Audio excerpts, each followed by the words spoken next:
I'm ready.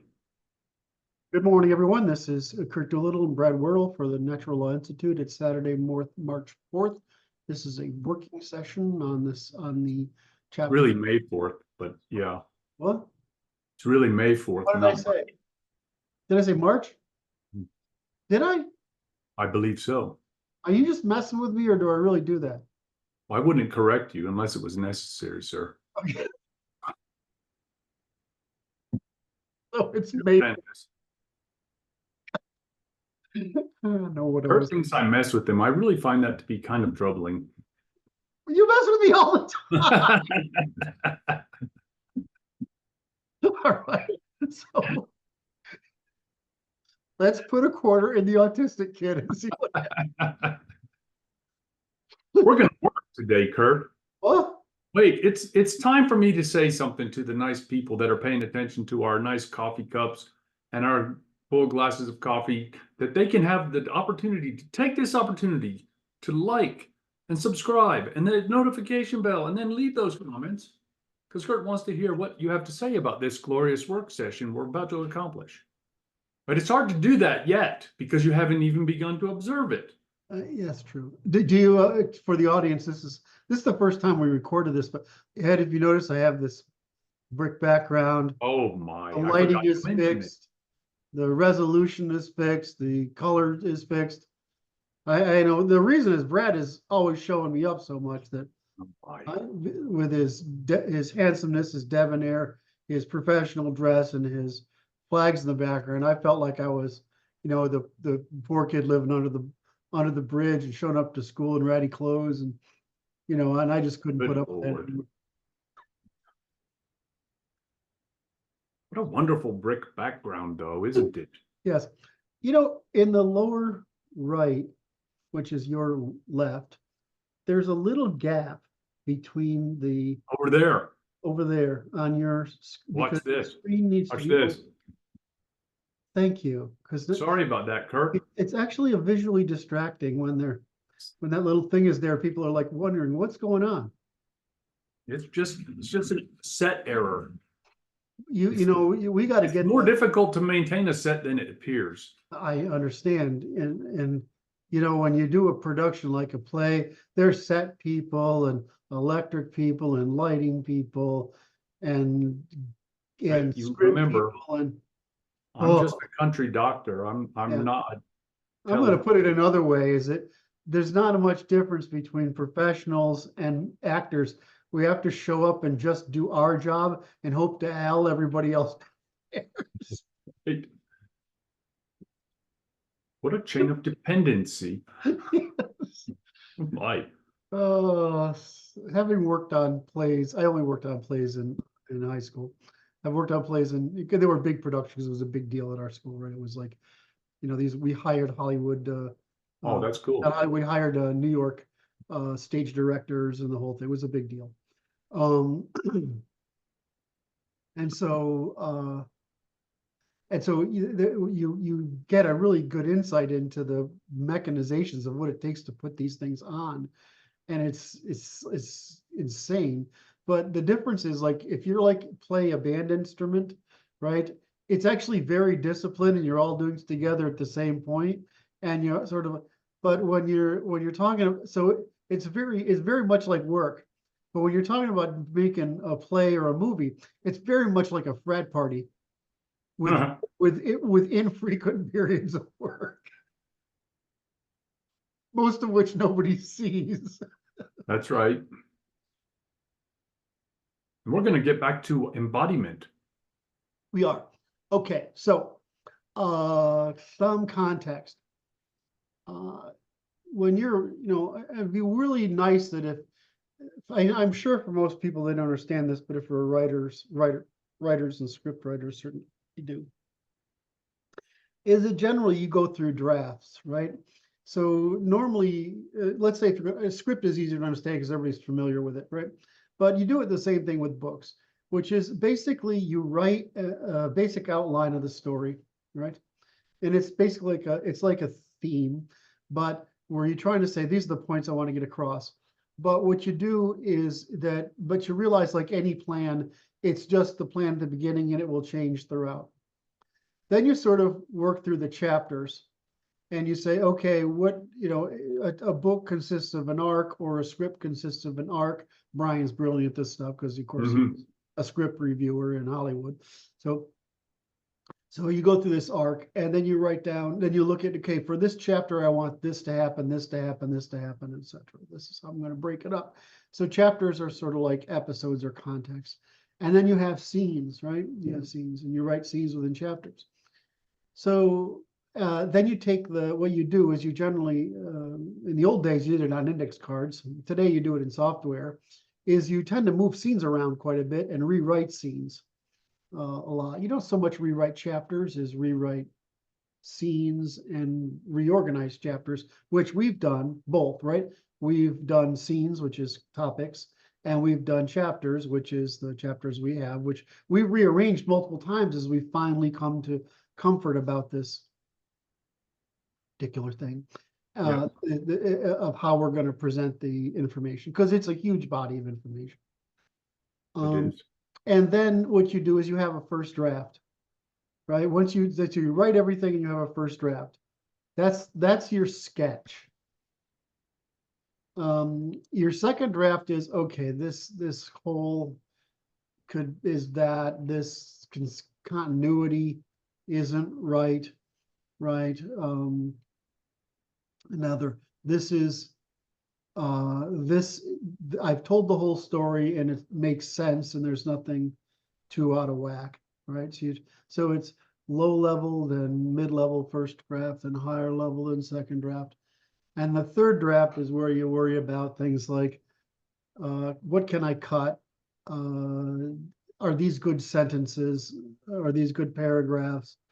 Have I built the right emotional tempo through this section, etc. So we're doing the same thing, right? And so I know there's this feeling out in the audience, not our close followers, but in general, says we're doing this in public, right? We're not like behind the scenes doing the thing, right? We're sitting here. And so when you watch like authors do it, this takes, unless you're Stephen King or, when you're writing a simple novel in the American entertainment novel tradition, you can write those things in 3 weeks and then, take 6 months to publish it, right? Go through all the process. So for our people, they're like, well, why does it take so long? Is because it's the detail in a proof versus a story is, demand for consistency. Like John walked into the room and it was like, we have to fucking construct the light bulb, right? We have to construct John and construct the room, right? I mean, it's a level of precision you don't have to do in those things, and it has to be consistent. And so what I think we've been, the big challenge, I think, for me, is how do we sell this story, or what's the chapter sequence? And then how do we make it consistent? In other words, how do you make the characters not cardboard, right, in a novel, right? Like they're all the same, they're just cardboard cutouts and they're with talking heads behind them, right? And instead make them feel like real people with real motives and in a real world, right?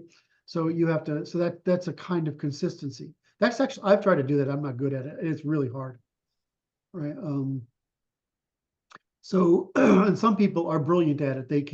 That's the thing in Hollywood, make characters seem like characters. I mean, to the point where they add too much drama, right, all the time.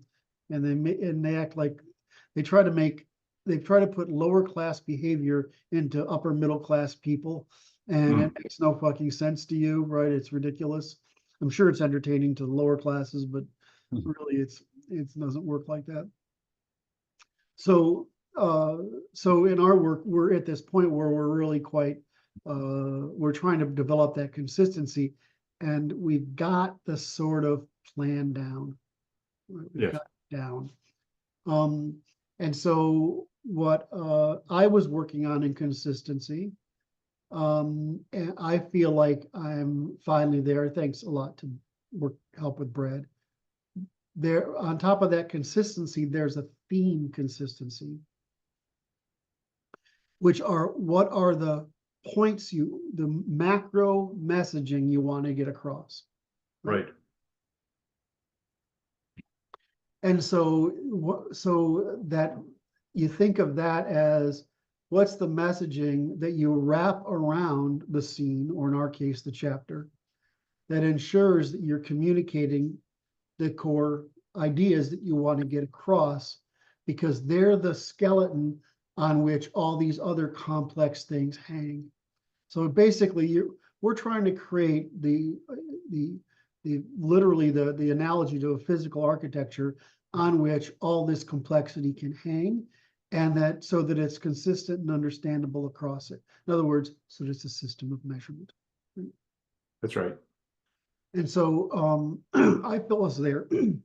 My interest was in this, in the book is, of course, I want to make it hard to lie. And I want to make it so that the pamphlet here in this book is basically legitimizes what's in the Constitution. Right. The second thing is I wanted to get across operationalism and evolutionary computation and cognitive realism, right? The fact that what's happening on in your brain is not a magical mystery. It's actually another physical process. And that there's variation between these brains because of evolutionary reasons that we've discussed. And that finally the ternary logic applies across that. And then we can see this ternary logic of behavior turning out not only in the people, but in all the hierarchies of organizations of people, from the individual relationship all the way up to the civilizations and mankind. So we want to get this sort of network of principles across, right? Last week or last time, I don't remember when it was. And you were somewhat stressed about telling me about this because you don't want to give us more work, as far as I understand. I'm afraid that I'm afraid to introduce layers of complexity into this situation. That's my Yeah, I'm going to say this: complexity is freaking there. This narrative we build around it is what creates the simplicity. No, yeah, I agree. So and it's not just for you, because we've already answered this question offline, but it's for the audience. They know what it is we're doing. We're trying to produce, now that we've got the structure of the whole argument down, we've got the chapter layout, and we've got how we construct a scene, or a set of scenes is a topic, right? We think of it that way. Because just like in a story, it builds upon the previous, our story, every step builds upon the previous. The difference is, of course, when you're talking about some love triangle, I'm trying to think of, I may have used a bad example there because it make me want to tease Brad about something that isn't true. But since we can all at least understand a love triangle. Oh my. Look at this. This is, this is how I get my teasing in. So this is a love triangle. We can at least associate with that intuitionistically. We've got to make it so that you can associate with what we're saying as a story intuitionistically, and it's not quite as obvious. So our effort here is to try to create a narrative that binds it all together. Now, Brad, I hope I'm not calling you out to ask you to remember this off the top of your head, but you did have some set of ideas or set of, where did you put it? What is it? The stable description, stable relation, this detection, indexing, and prediction. Yeah, detection, indexing, and prediction. Yeah, so that was it. Okay. What you're trying to, you were emphasizing there, and which you're extremely conscious of, because is that that we need to get the stable relation theme throughout the book, right? I mean, because what is cooperation? A stable relation, right? What is right? These things are stable relations. And so we decided that we would need to cover the ternary logic, the stable relations, the evolutionary computation, and the result of that is human behavior at all scales, right? So we have, where I was worried about ternary logic and evolutionary computation, your basic suggestion is how I interpret it was we need to make sure we're maintaining not only ternary logic and evolutionary computation, but the stable relations that result from the ternary logic that allow for evolutionary computation. Yes. All right. And it's like those are in my mind, each scene replicates that series. Yes. And I just wanted to if I may use the word, index that at every scene, so that the people can recognize the theme consistency between them without any work. Right. In other words, if we put everything in the outline of ternary logic, stable relations, evolutionary computation, and all behavior as a result of it, right? Then everything will fall into the overall narrative. Then they can recognize the thematic consistency between all the scenes. Okay. All right. So Now this looks to me like Jesus.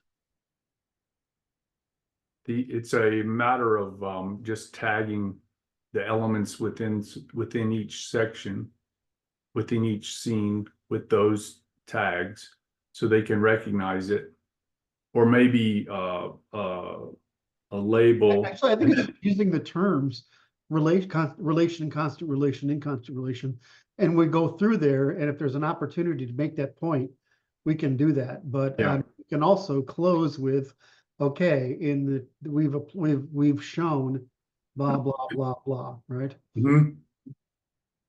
It's hard to do it in the introduction because Right. you don't have the terms yet, but we can close with this. So we'll make a note that You're not sharing, you know. I don't need to. I'm just talking to I know. I'm talking to His Lord, His Highness, Oh Dr. my. Worrell, and I'm talking to the audience so they know what we're doing. Everybody's up to speed now.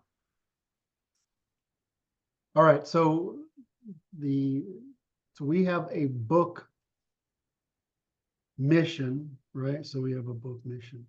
Mhm. I'm going to write this down. Now I'm going to share Oh. because you were right. Why is this not share? Hmm. To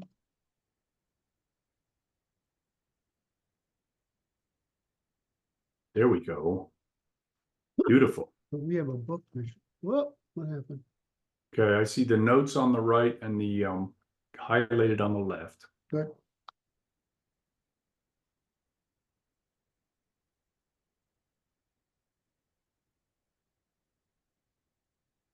Right.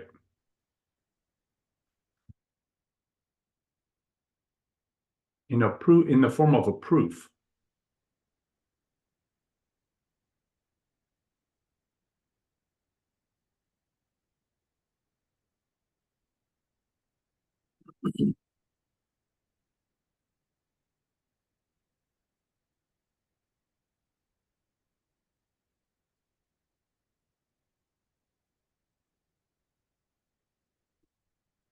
Yes.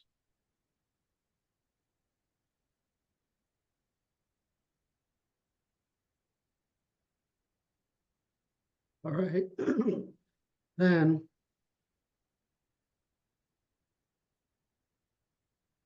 we have a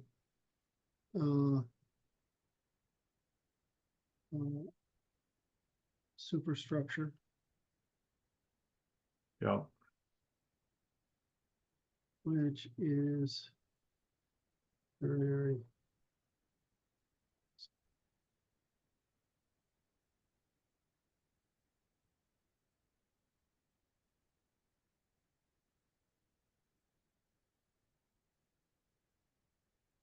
Yeah.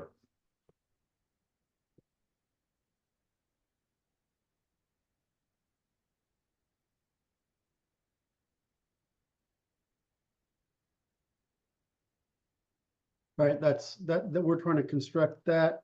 which leads us to that, which is the last few chapters, which are formal in the law, the formal logic in the law, right? Language, formal logic in law, Okay.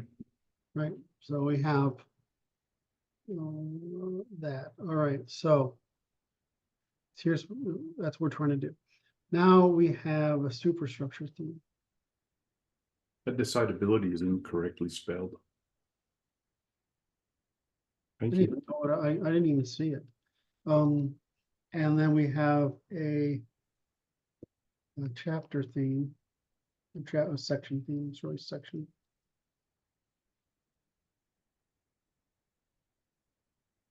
Which is, what do you call? Hmm. It's something. It's a hierarchical process, right? And what Right. we're talking about is this stuff, right? Yes. Right. So the dependency chain, right? Constructive logic and the dependency chain.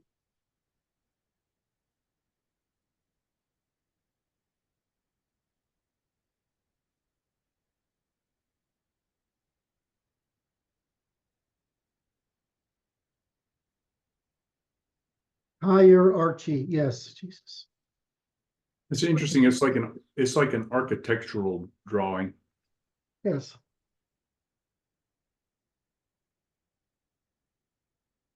Constructive logic and dependency chain.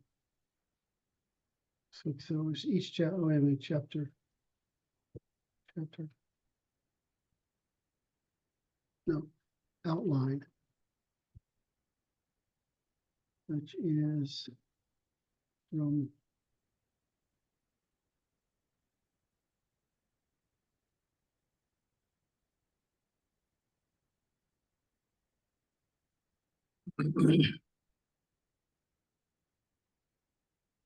This outline thing, it's like we did this inside the chapter of embodiment, which was the map. Mhm. And that's what this looks like to me. It's like this is the Same for map. the book. It's the map for the book, right? Yep. Yep.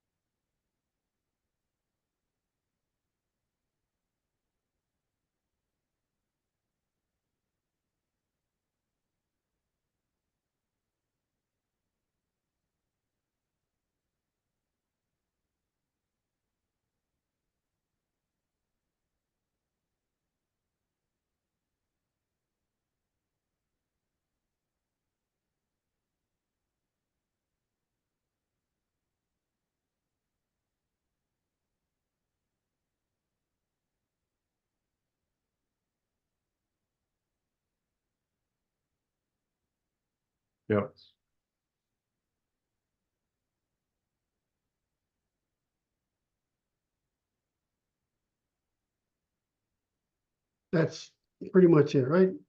Yep.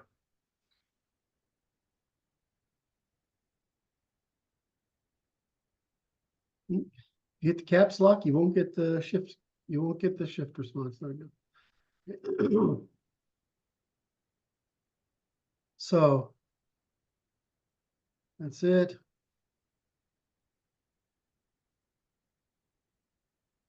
Right. So we know what we're trying to do here, right? Right. All right. So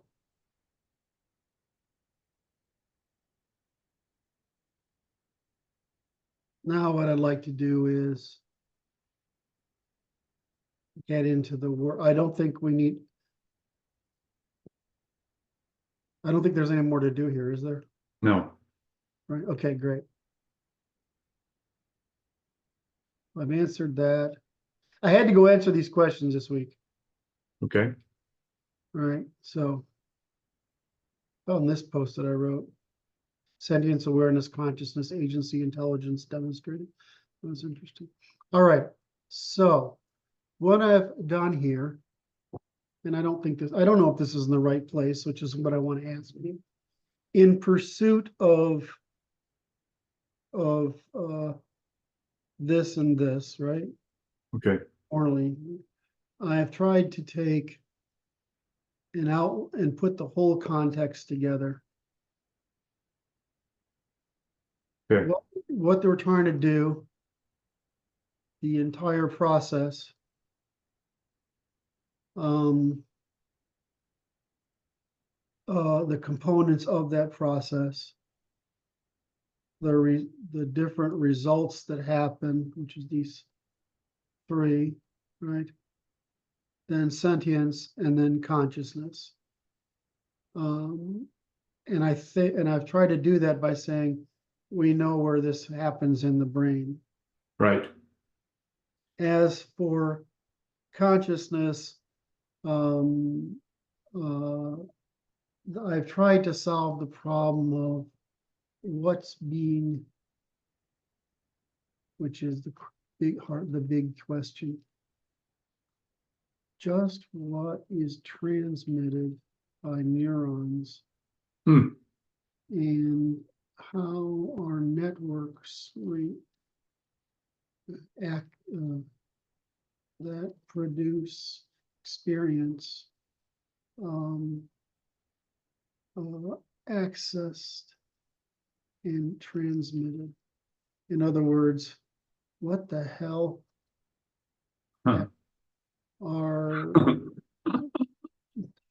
is going along those lines, is flowing along those lines, and why can't we observe it with current tech? Right, that's the big question, right? So we actually know the answer. And this is, I guess this is hard for people. That didn't work. It's because my computer's now developed, because they take on your personality, it's got a revulsion to this, anything with trans in it. You didn't see that coming, did you? That was unexpected, truly. That was good. It's just unexpected. I get a point. My Woodker gets a rare point. That's for those of you in the audience keeping score. Do not try to outwit the Brad. It doesn't usually work. Okay. And so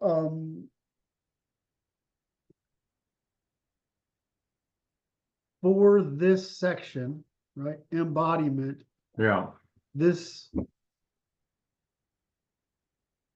I'm trying to make, that's the process.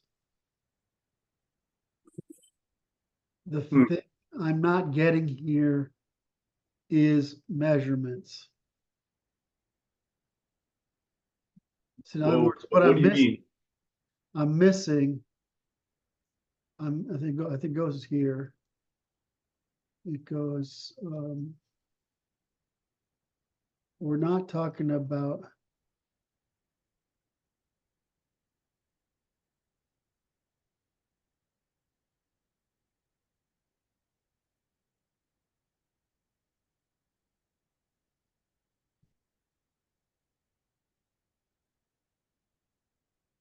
Yes. we're not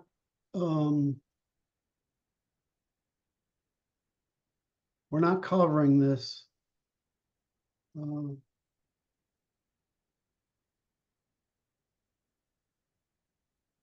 because I mean, this is embodiment, right?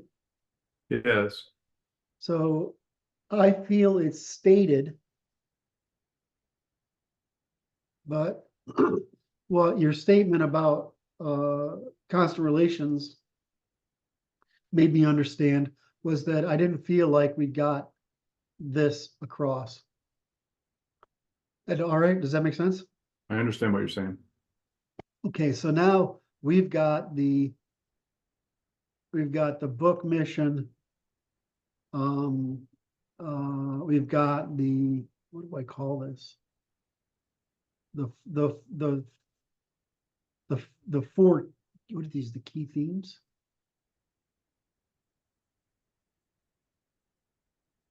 Key takeaways? Takeaways.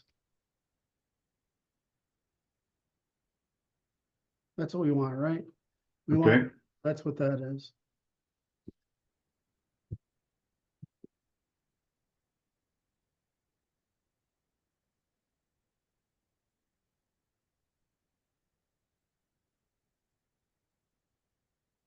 Hmm.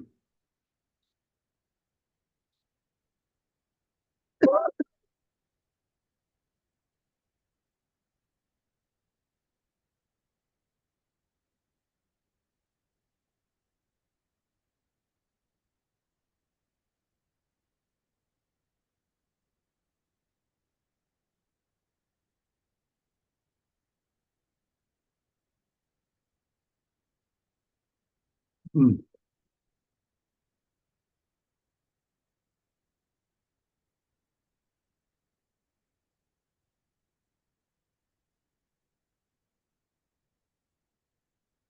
Something like that.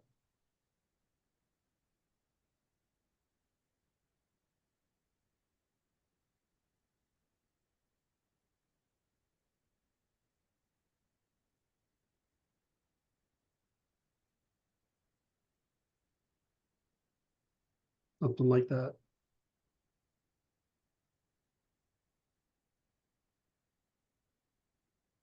I'm waiting for your reaction. That's the book. Oh, I see.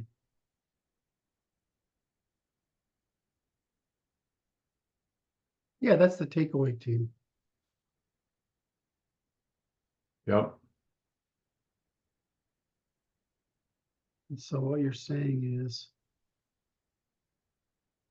section. I kind of think that I would introduce the book in a backwards way using that series of 7. In a backwards way? We have a problem. What's the hard problem? Yes. And then this is the problem, and we don't have this understanding to have decidability, preventing us from forming proper laws because we don't understand human behavior at all scales.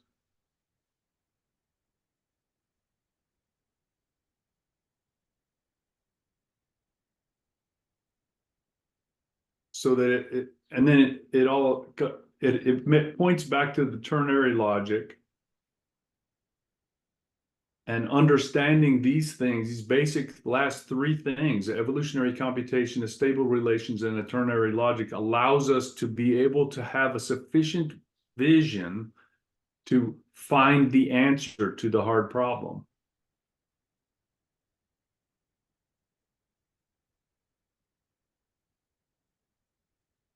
And then you provide the proof of it.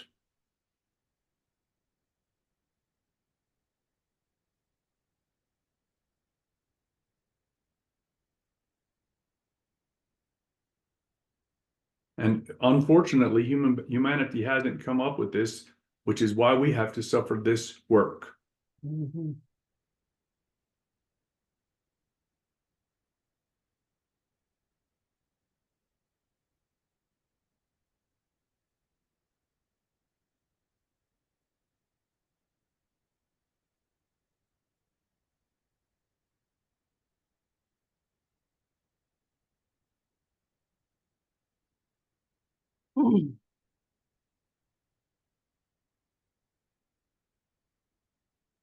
And then we go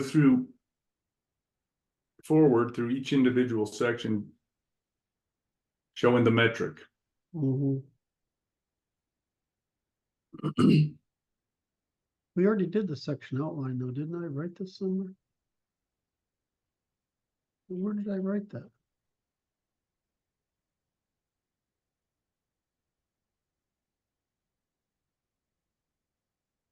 Oh, I did right here. That's it.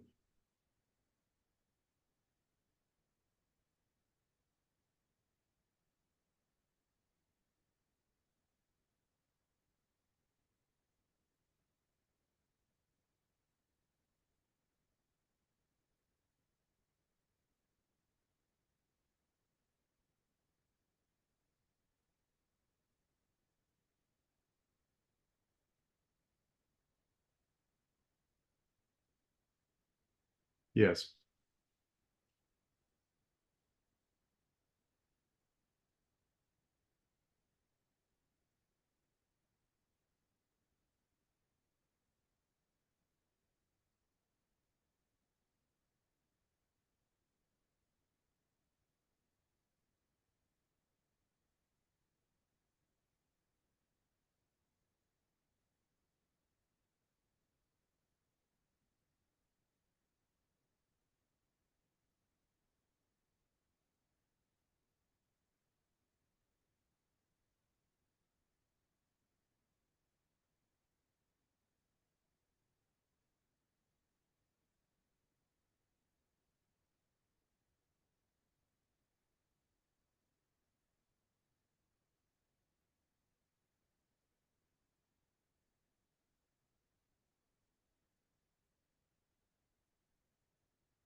The problem is when, with the resolution of the technology you have, when we subject you to stimuli, we can see the search algorithm, which is broad across the brain. We can see the movement, right? So if you look at these animations, frankly, which was fascinating to me, you can see that, which is largely the blood flow. Yes. When you're provoking a memory, we can only see some of that. Like if you ask somebody to recall something, it's better to do it auditory than visually. But if you say something, can you recall an episode? It's very hard. Well, why? Because the reason it works is the hippocampus creates an index that animates the least amount of inputs that are able to feed it to reconstruct the stimuli that you can remember what it thought, smelled, felt, looked, heard like, right? Right. And so we can't see it, but so the only question I know that remains is, are we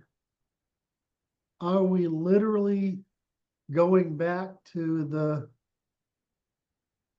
in other words, where is the sensation coming from? If I do this with my finger on something, it's really fast. Right. It's actually coming from my finger.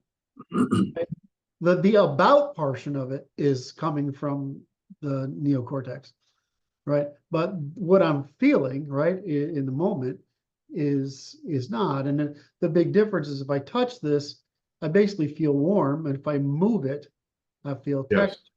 But when Yeah. I touch it and feel warm, what I'm feeling is a change That's in right. expansion that's caused in the nerve, the sensor of the nerve, the cells that it's attached to. I'm sensing expansion. I understand that's warmth, right? Right. And so, but so when I'm remembering what that felt like, I'm pretty sure we're going to the sum of what it felt like. In other words, it's happening in the region of the brain. Yes. It's not actually going back to the motor cortex. Right. I don't know that. Nobody does. That sounds right. We can't see it. That's right. So I think it's remembering what the motor cortex felt. Right? I don't think it's actually going back and reactivating the entire network back there. I have no idea. We know that consciousness is produced by the thalamus, just like the hippocampus, or filters everything down to a parsimonious index that's efficient, right? It keeps the least amount of information necessary to reconstruct the episode, right? We know that. And we know that when we say we're conscious, what's happening is we're going out, we're using that index to go out to the brain regions to cause them to remember, which is re-experience those same things. I just don't know if it goes the full chain. You would think so, but we have no way of measuring it. To me, it would seem like that that the network remembers, not the neuron. Right.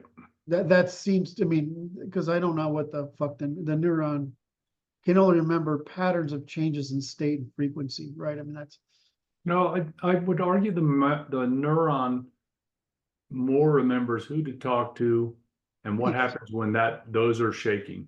yes, And it doesn't have it has no construction beyond that. Oh, this is exciting, or this is not exciting. right. So there's some minimum coherence necessary, right, to produce a stimuli, and that's what's remembered, the sort of coherence, right? It's not the actual source, because the source There's no source. There's no source. It's a relational function. right, exactly. Well, I mean, that's what I meant, sorry, but but yes, there's just no point. And that goes back to your relations issue, which is, I don't know if you remember when I was fussing all about this. I think I wasn't, I think at the time, my memory says I was having trouble communicating it to you.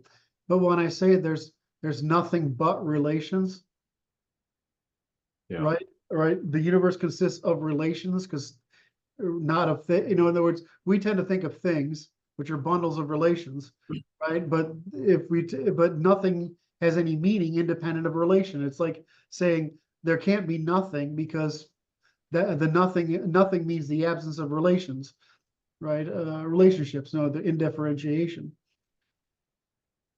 So we just don't know that, and so all I have to say when we do that part of consciousness is we fucking don't know, right? I mean, it would certainly seem like you're remembering, a feature or not, a feature or a set of features or a change in features over time.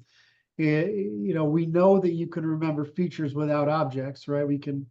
You can remember the curve of something or the texture of something without remembering what it came from. Right. Right. So we know we can remember a feature.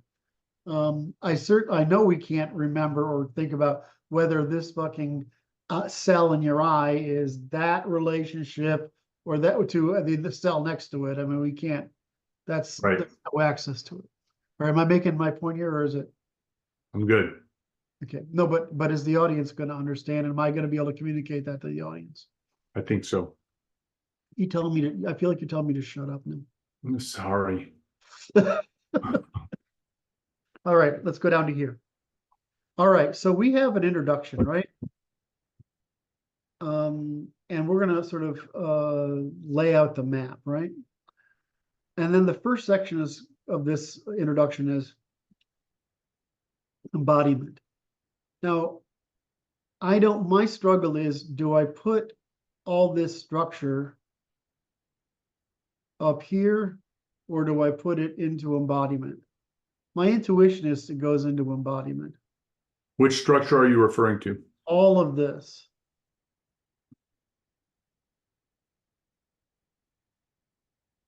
So that's part of embodiment. It certainly looks like it to me. Is this, in other words, the introduction is a very high level piece, and then it's an embodiment where we work through the high level, and then we go through and we explain each of these segments, right? So this is basically an outline. Yes. Does that make sense? And okay, now, God damn it. If you click here, you're fine. If you click there, you're not. Fair enough. I feel like I did something wrong, Brad. Tell me I did something wrong. What do you mean? When I was talking just then, I feel like you were giving me signal to that. No, I'm not giving any signals. Okay. I'm just trying to I'm trying to understand what you're trying to achieve here. And it's this section appears to go in here. but it appears to map to sections that follow. Correct. But it doesn't appear to map perfectly in my remembering the sections that we have created. This looks like the top one looks like the index of location in the process that we're at, right? This is how we've organized it. Yes. So, And then the beyond that, that's what follows is I don't understand exactly because they don't appear to map to the sections that follow. okay, so I got memory.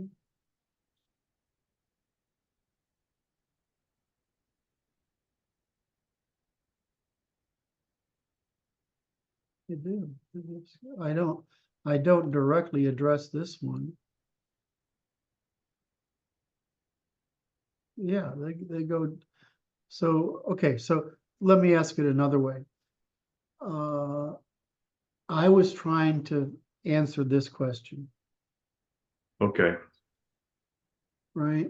Does it need to be?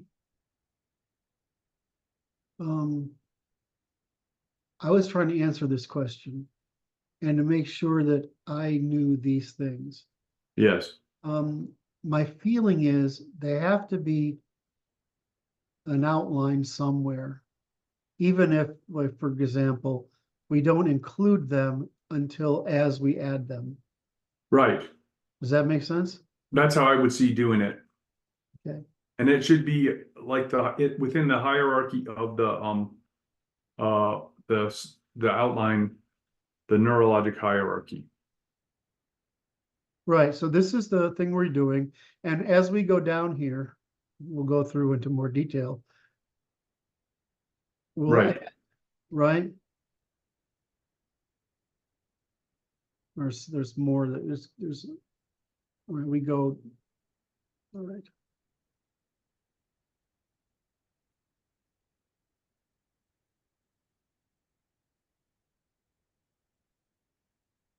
I know there's some here. Give me a second.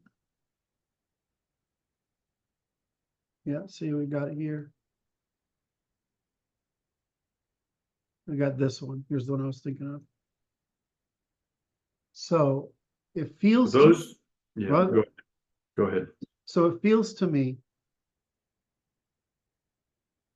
because I do this in the slides and it works really well. It's not as good as this in the slides, but I do something like this in the slides. It's like, that's a lot to remember, right? So we're giving them the Christmas tree, Yes. right? And I just like adding, and we've said this repeatedly, that these Christmas trees make a big difference. Right. So my thought was, what? Oh, it's because I started writing it here. Is that,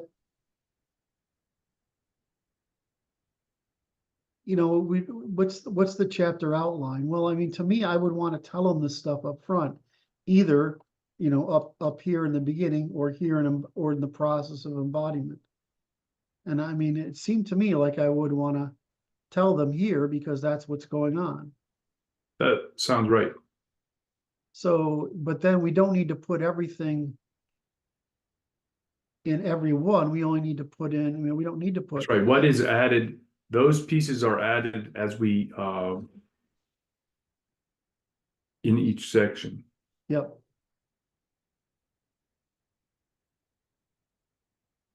And so we can add them as we go along, right? That's right. That's right. There, it's an additive function. Great. Okay. So that was my question. I'm sorry, it took me a fucking hour to get there. That's true. But is that okay? There's something you made a point here.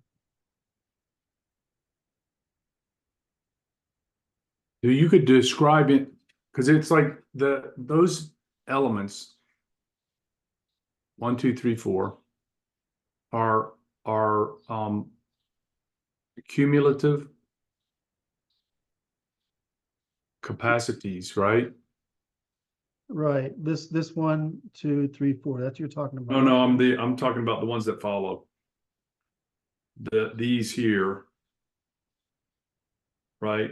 These are cumulative functional capacities. Yes, And each section will describe, not in every section, but each section may produce one of these in a hierarchical fashion. yeah. There's no point in like, so when I do the slides, I put the whole outline and then I gray out the stuff that's in the future and I bold the stuff we've covered. Right. Or I leave it white. I gray out the stuff we haven't covered yet, and I bold the stuff we're Yes. talking about. And basically I'm trying to keep people's place in the story. Right. So I like the idea of outline of telling this what the fucking story, right? Yes. I don't think it's necessary to put all this noise in every single one, No. right? I No. just don't see it.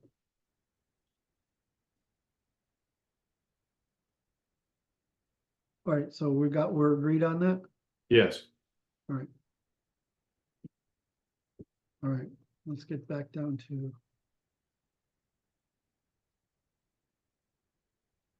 Why was that conversation so much work?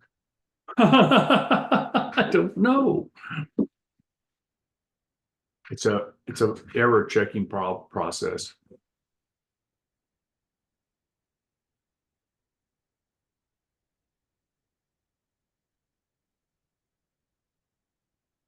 Okay. That's where we are now.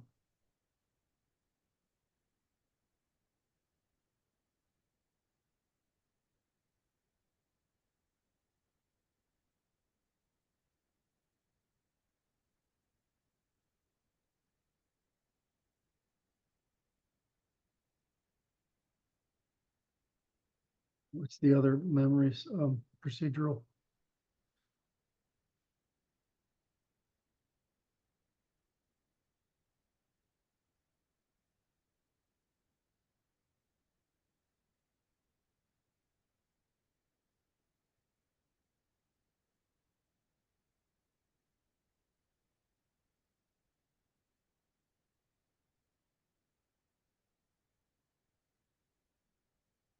Okay, so in this section here, integration.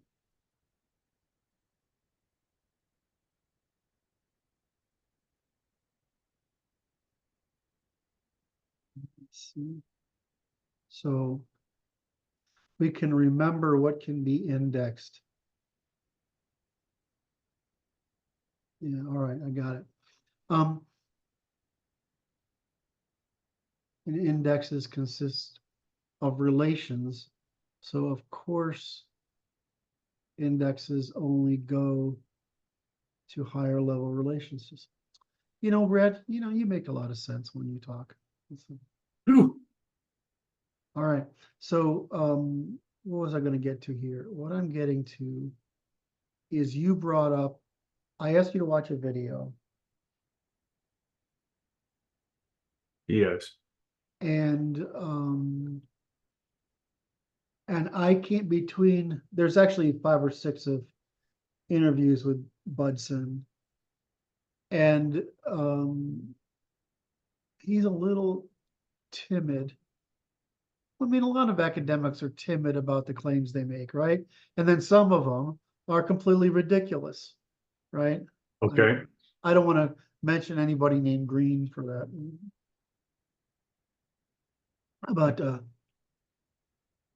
But so they get kind of ridiculous. But he's being overly cautious. Yet, if you look at Dr. Chickley, I don't know, he must be Spanish. He's Hispanic, Dr. Chickley. He is in my camp where, well, it's fucking obvious.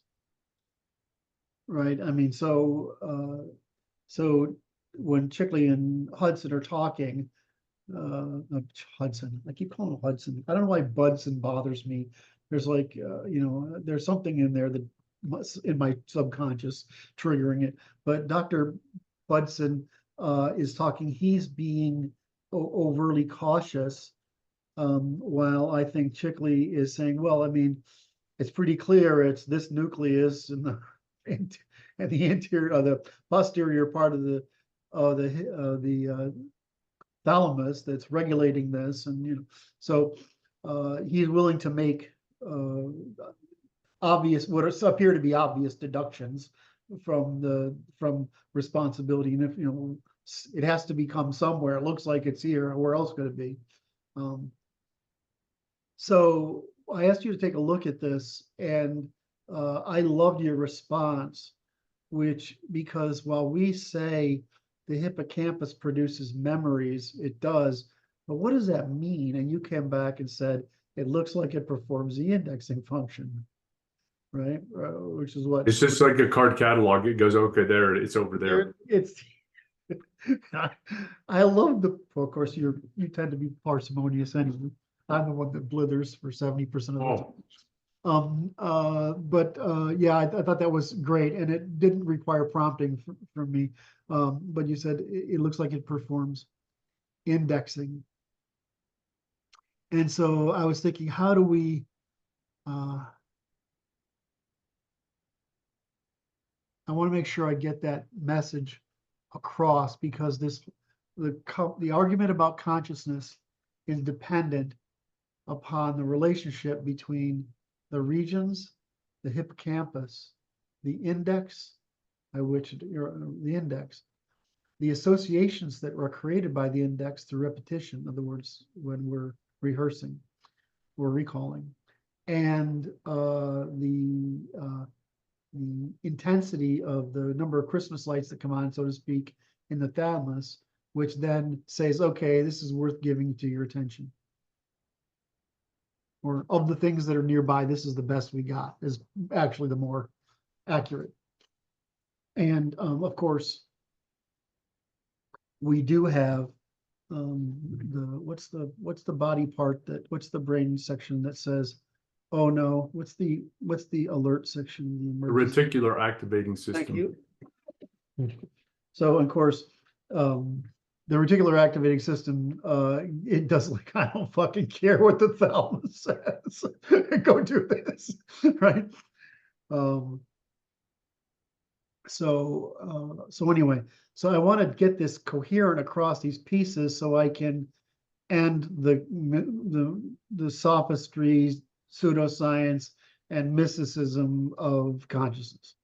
Okay. Does that make sense? I understand the intention. Okay.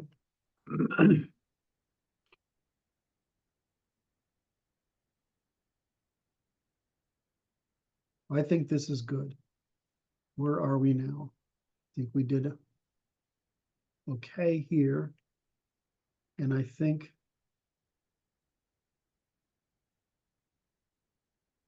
this is part 2. This is the integration of faculty.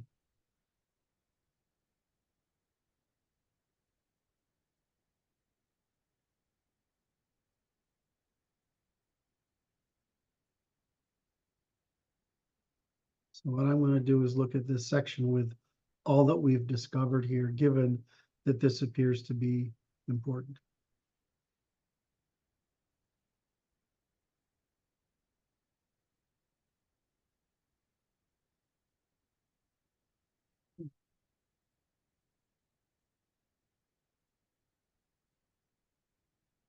Would probably use 3-dimensional if I'm going to spell it out, or letter 3-D. This is a note, right? This is a note. Okay.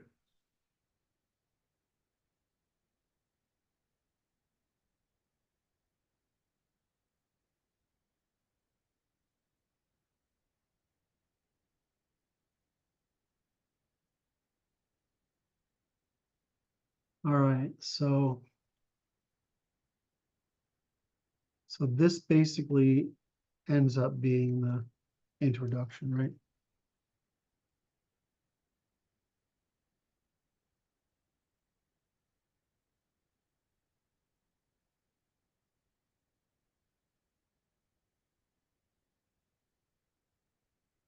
Okay.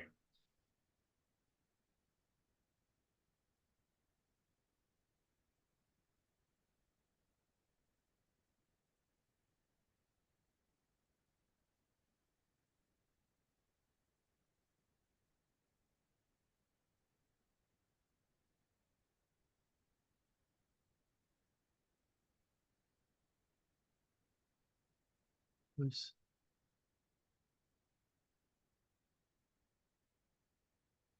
Okay, and time.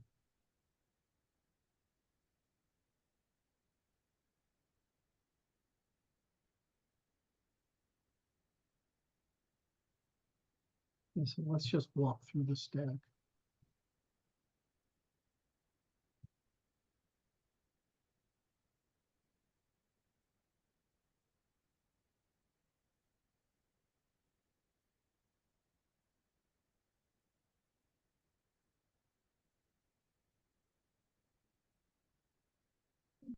Well, so this is a hierarchy, right?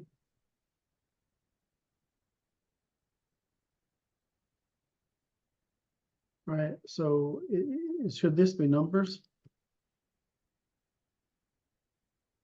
If it's a hierarchy, it should be like ordinal, cardinal.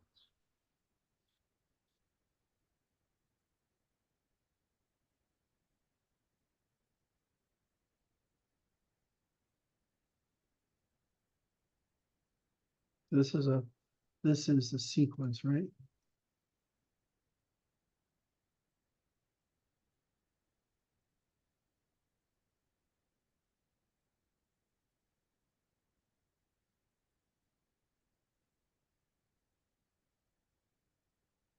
So I want to get rid of that, right?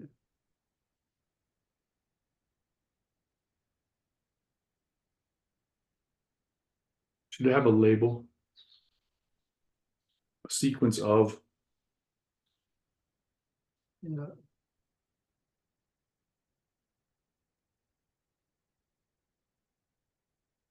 There you go.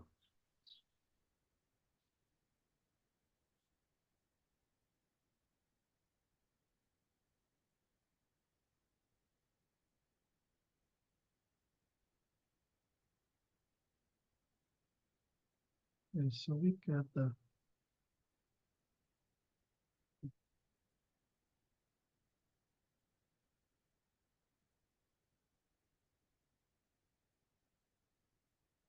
you mind if I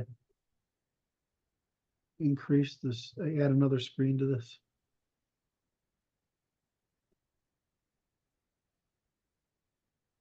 Uh,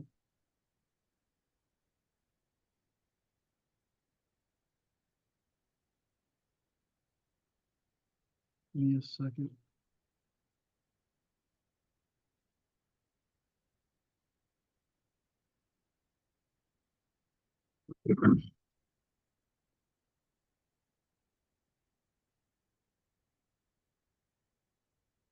Mind if I add another screen? Say no, Kurt, I don't mind if you add another screen. You feel free. That's a good plan.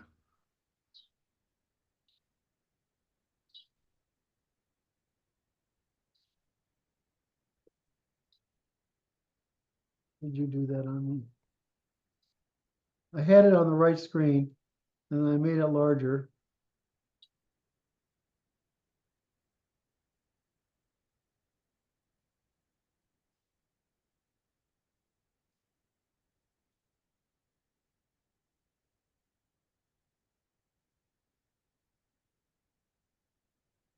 Where are you? It's way too late, isn't it? Whoops.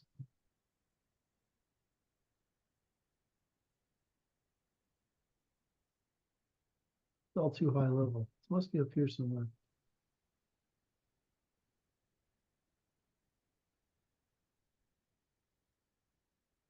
Should be able to see all the neuron stuff.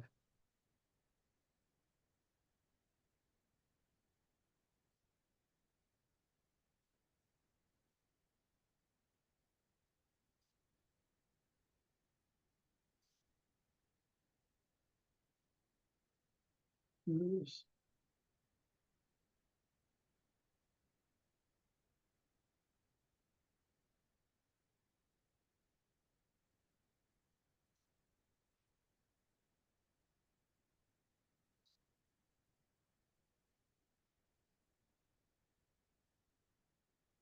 How are you?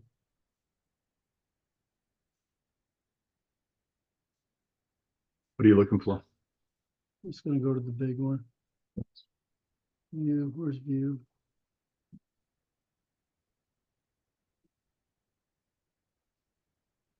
I hate that they changed all this. Yeah, just to make you have to learn something new. Yeah. It's not what I want. I want the.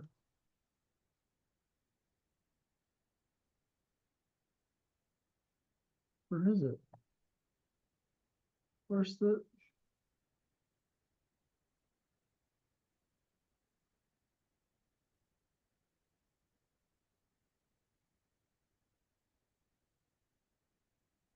All right. No. Where's the fucking? Where's the thing? Oh, here it is.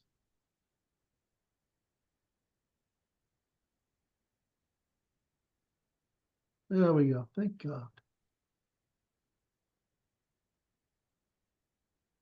There's wayfinding.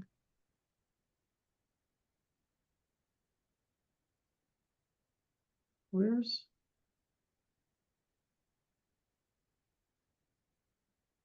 I was just fucking looking at it.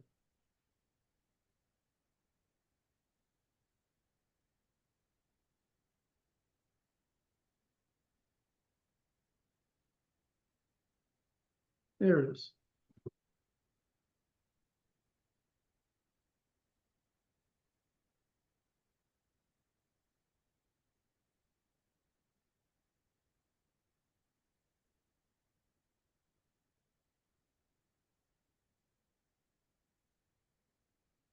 Okay.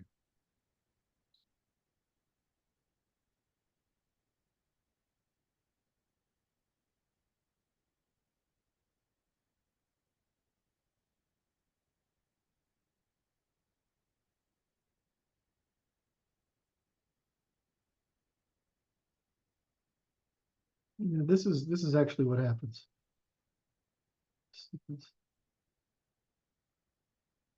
There's a button. Right. It works like Braille. That's why the argument I use. Here it is. God damn it.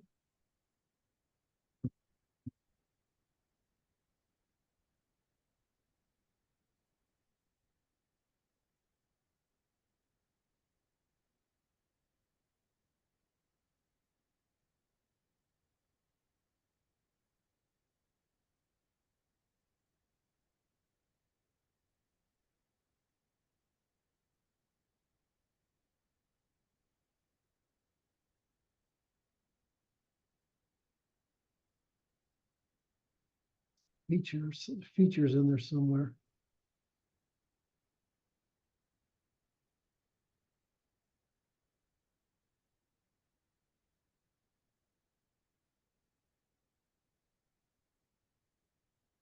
If people tell me I don't know what I'm talking about, I think it's humorous. Huh.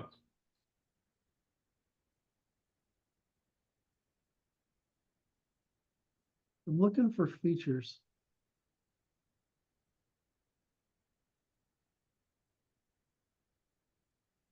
That's how your brain works. It's not that complicated.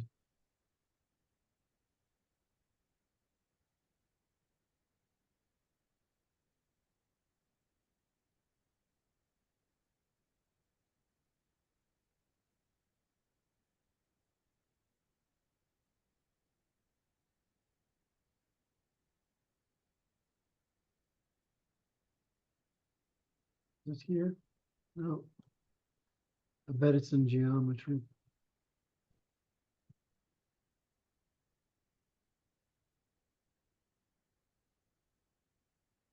I took this from geometry.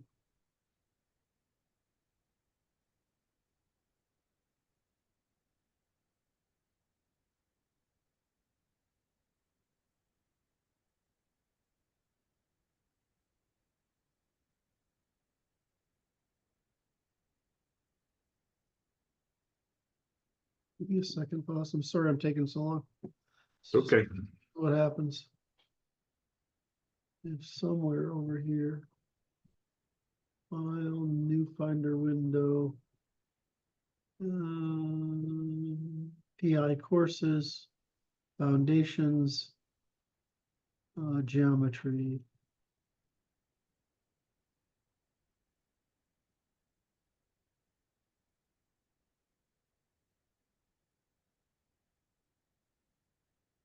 Four MP4, MP4. Where's the goddamn presentation?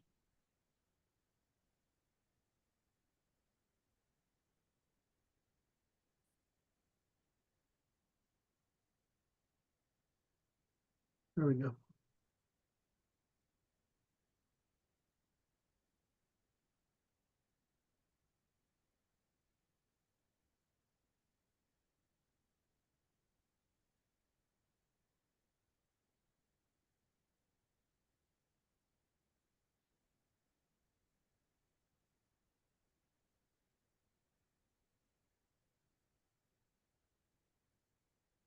It's no wonder I overwhelm people with this shit when I try to. Today, when I was doing it at the time, it was like, everybody can understand this is easy.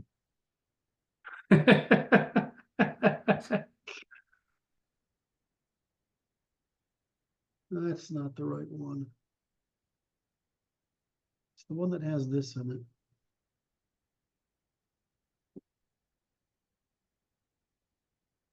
This it?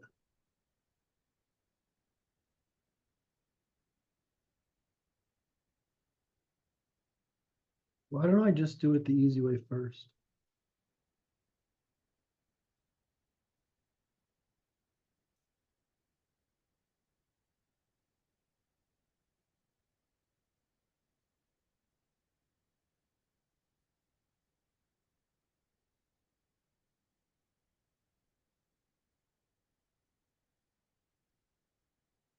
So funny.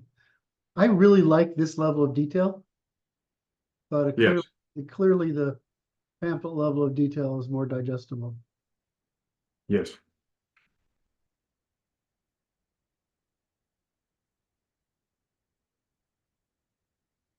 I don't think it's.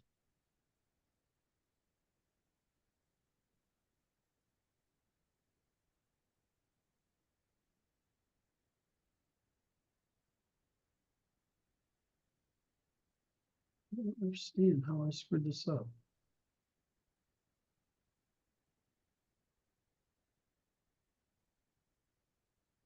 There we go.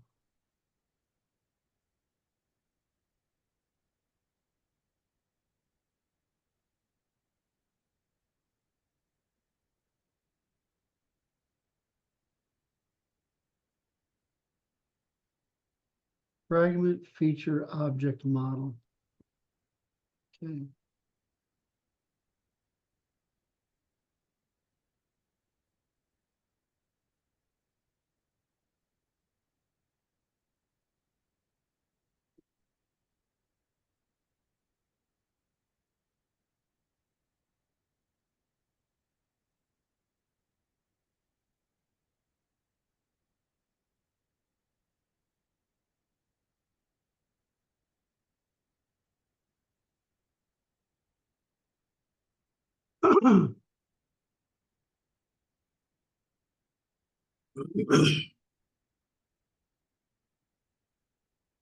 This is still my favorite illustration.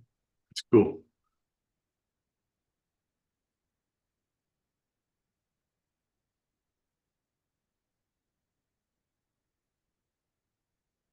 Model entity map model composition. Where's map?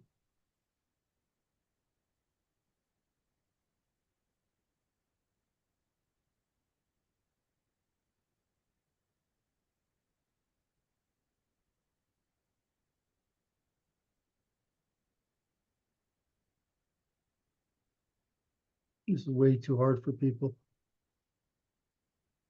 It's an unnecessary level of detail. Not for Aspies. I understand. Okay, so All right. I wanted to know. Let's just go back to sharing Zoom. New share. And I just want to go to 2. Oh, We back? here I am. Okay.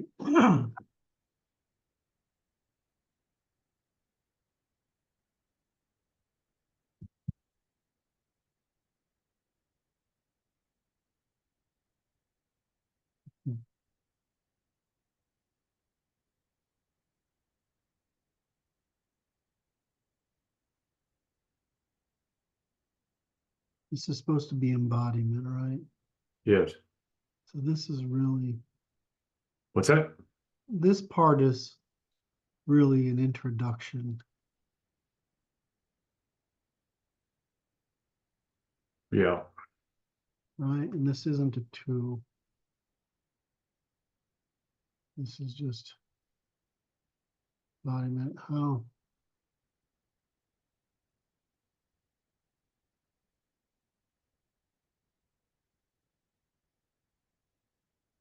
And then we go from how episodic memories are constructed.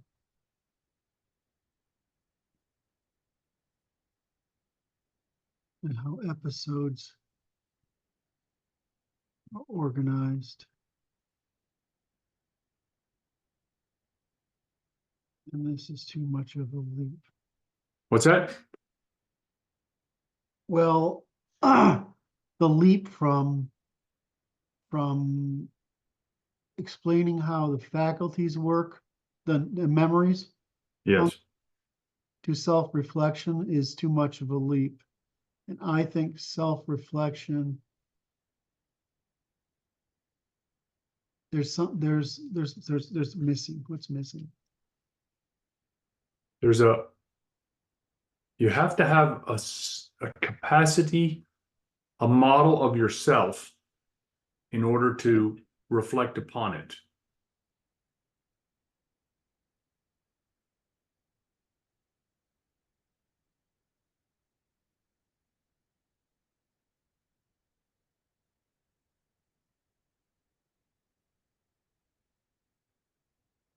Which is a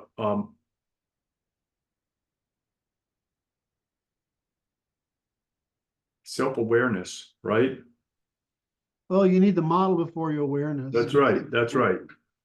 All right, self-model. So What's interesting is the intermediary function, which is to say it's presaged by this section before, which we're modeling everything. And then we recognize that we modeled ourselves in that process. And then use that model as an operational tool. yeah. Okay, so I'm wondering, give me a second. Mm-hmm. I don't think I have.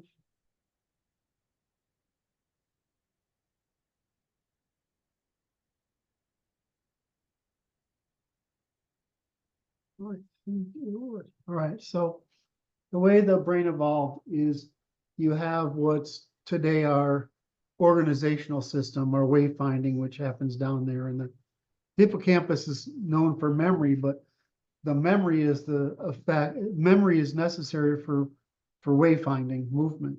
So originally the brain had 3 layers, which is mostly motion related. It folded over to create 6 layers, right, in the neocortex. And so you now have motion and context, right, memory, right? So you have, where's my body, right, and where am I going? You doubled over to evolve into what the fuck's going on, right? So we could have more we doubled it over to have more complexity. So we could go from here, instead of going right to the world model and then separating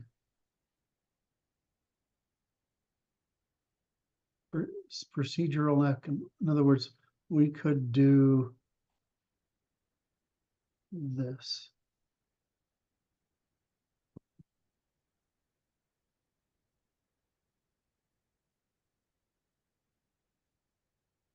Hmm.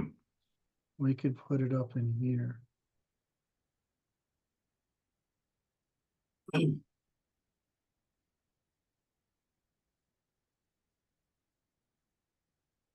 And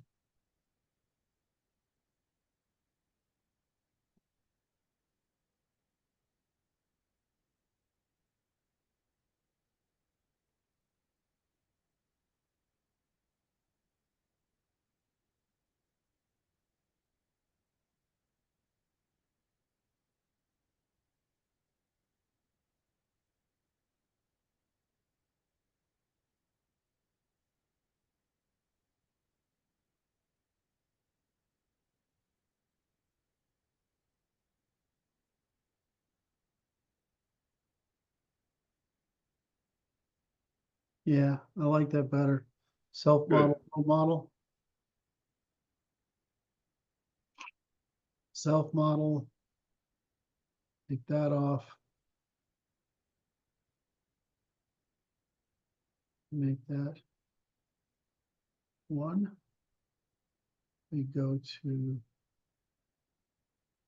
world model. I want to make sure I'm not duplicating myself again here. I have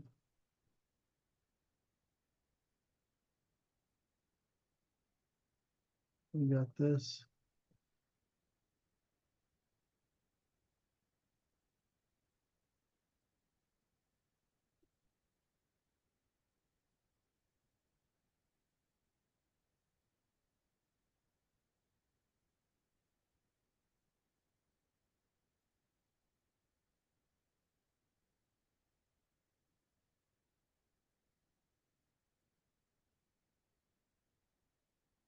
Uh,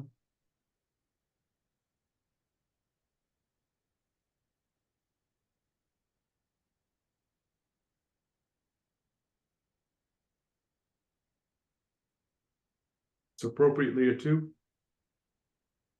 I'm not sure yet. Still thinking.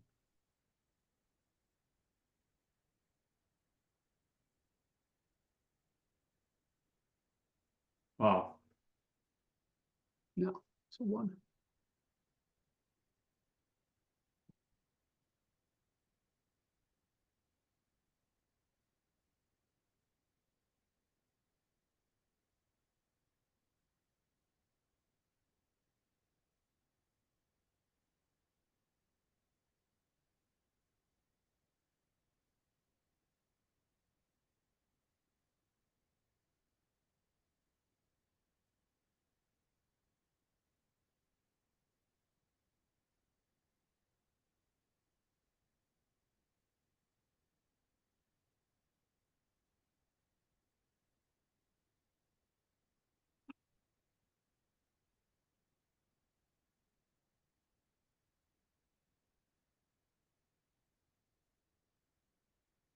This goes earlier. Say it again. Once that earlier. Oh,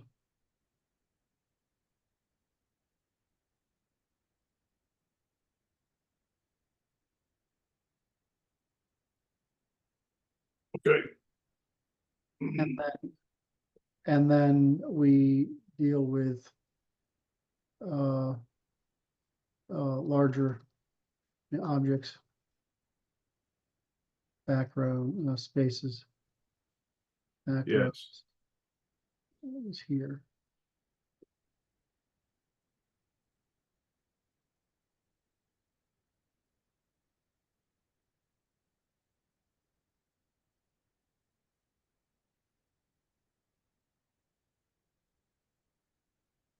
So I'm going to take this through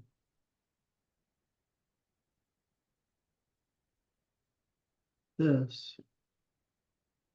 I'm going to put that up. Oh. Where was it?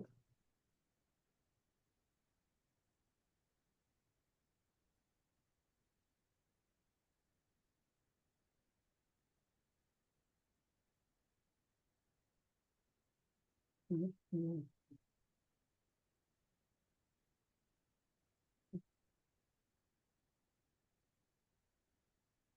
goes here.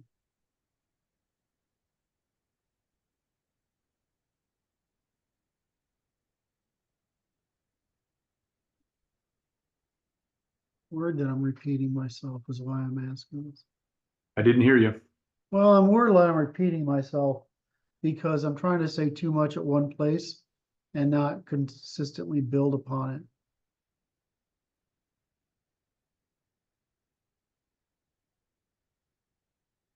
This is correct, right? Yes, that section I like.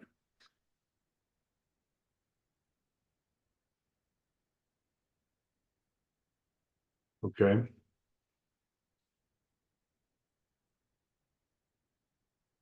Because that's raw neurologic input. Yeah.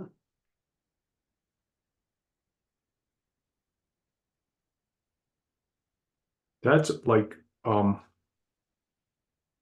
that's a higher level process there.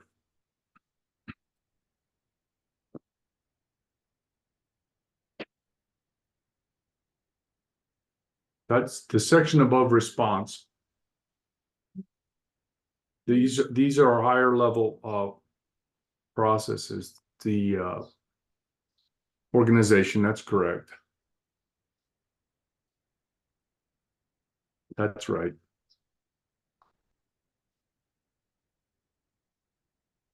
I think that's correct. This is only given us pieces. That's right. This is like this is a regional thing. Measurement, sensory perception. So Senses are bodies of such things, right? right. That rolls up. Seems like But keep going. it looks like if go back up to the section here, you have this organizational function, right? We have raw stimuli, and then we have organization of those raw stimuli into models. Like those are like models. It's like that's Right. It says like layer 1, layer 2, yes. and then this would be layer 3.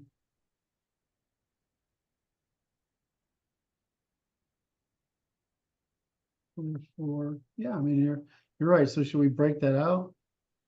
Maybe. Measurement or something. So take some measurements and then organization of measurements. Commensurability.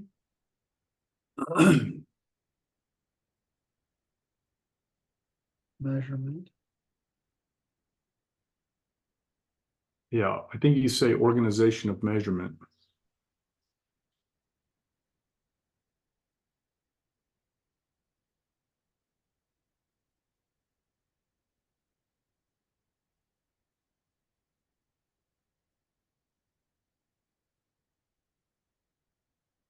Yeah.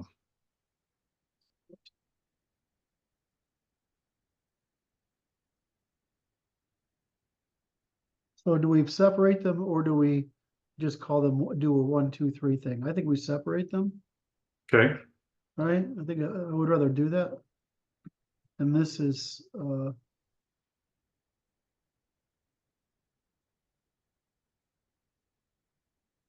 this is neurons. Okay, let's do it. Go back up there. You said perception of measurement, right? Since it's perception, is that the right word?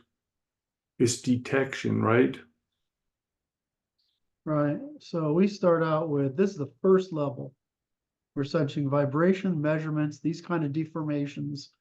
And then we're engaged. Then the next step is disambiguation, where it gets to the neural microcolumn, and the neuro, well, actually, no, this.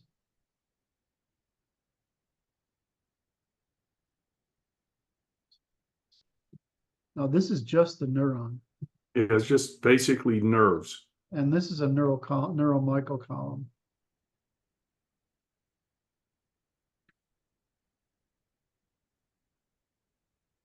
It's an anin column. Did you know that?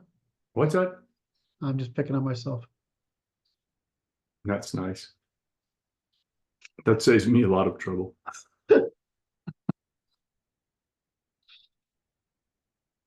So this is really, Sensation. this section of sensation down here, Yes. There you go. and we just give that a 1. That's good. And we give this a 2.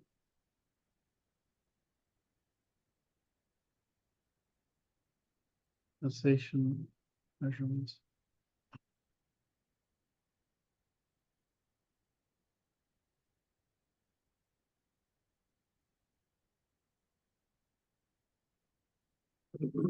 So that I would write that's neural, right? That's just a simple neurologic function. Right.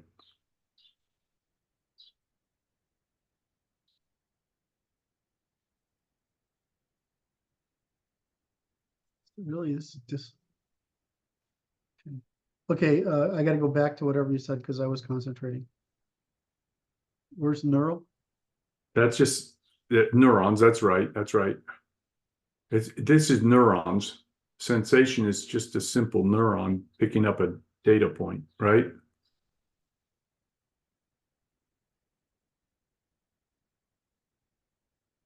Okay.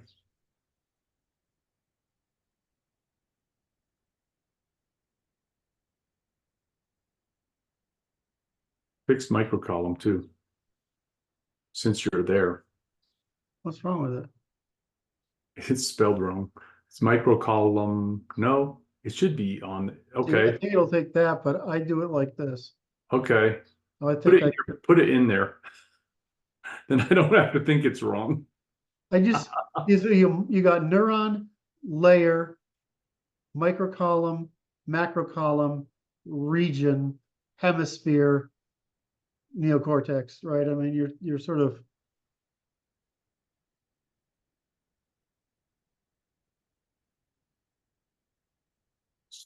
If you want to stick to that hierarchy there, right? Yeah, Then you put the second one in the list before the microcolumn in the above section, I think. You said neuron. What was the next? neuron measurement, microcolumn commensurability. Yeah, that's right. This is right. Okay. Okay. It's actually identification. It's the beginning of identification, pattern recognition.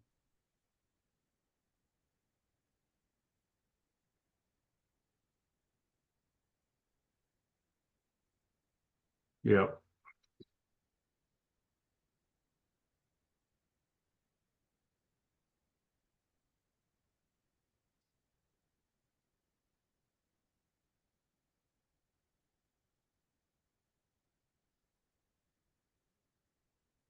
Let's do it this way. Okay. So this is what I want to be able to do. I want to be able to do, where are you? What level are you? Go up there, you can do it. Summary. So I want to go out one, One more. I want to go out one, and I want to go that one. That's what I want to be able to do, Okay. right? So this just puts things in context. Here's what happened and what's happening next. Yes.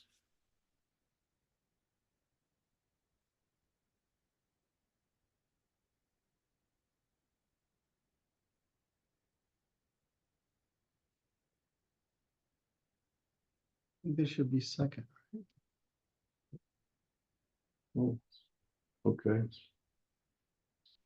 That's good.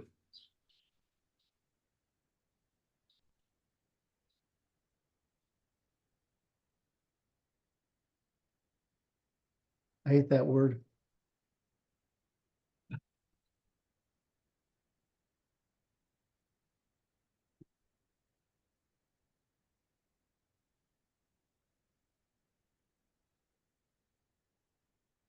Mhm.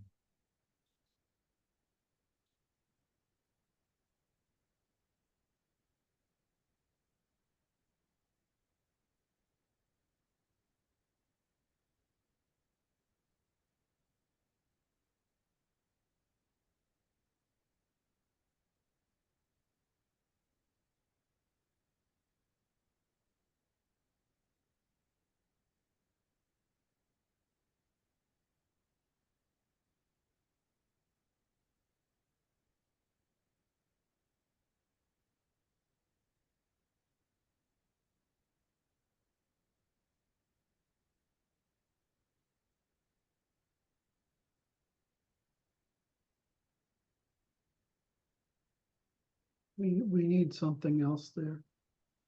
What do you mean? What do we call the body state? Called. Why not? Why? Oh, okay. You know what?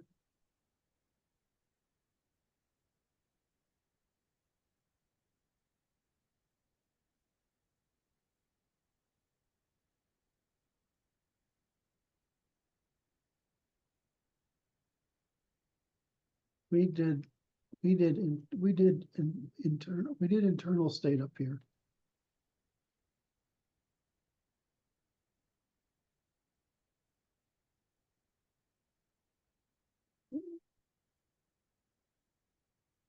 What's going on? Why is this?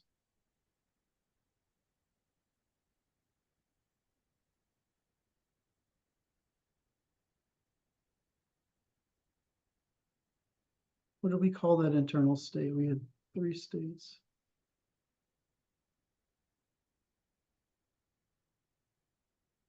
Or is it later? It's later. We had 3 states when we were doing it, integration, 3 states. Self model, world model, unification, embodiment.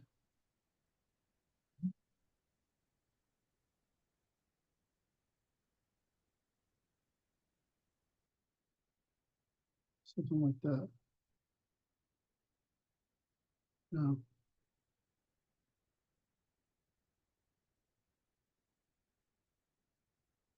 And then we have the next one, which is self-reflection. Okay, so we have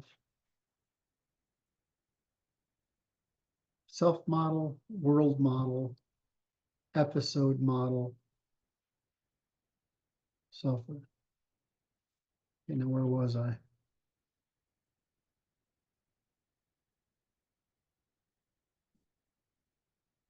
Make them, okay, usually I make you nauseous, now I'm making me nauseous.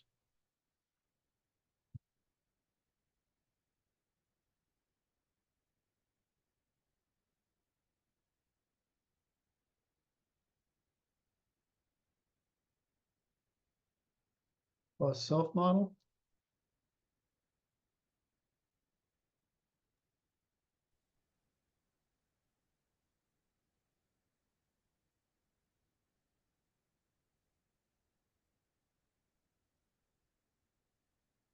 That means the current state, or Yeah. is it's it's not a memory of potential states, right? mm,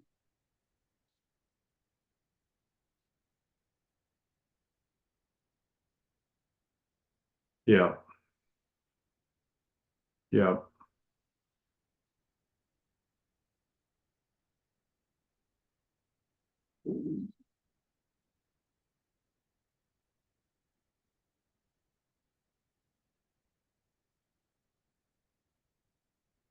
It's in the world, in the world model. Okay, you want to do it this way? Oh, okay. So we get a self thing, right? Yeah, Then we perceive the outside world. Then we sort of integrate them. yeah, Uh, and then we reflect upon them, that's right. right?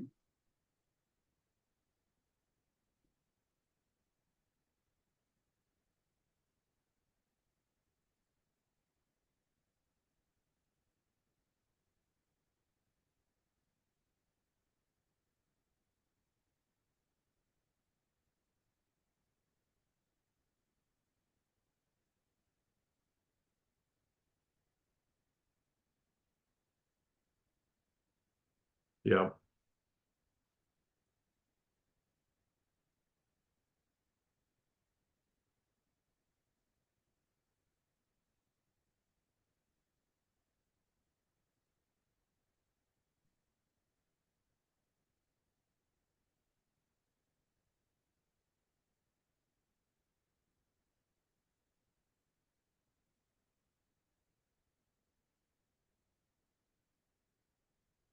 yeah,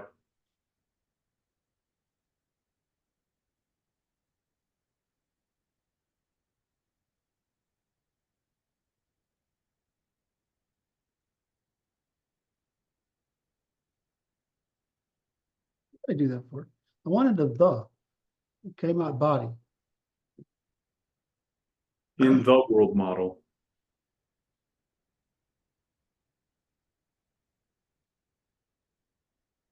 Wow.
Okay.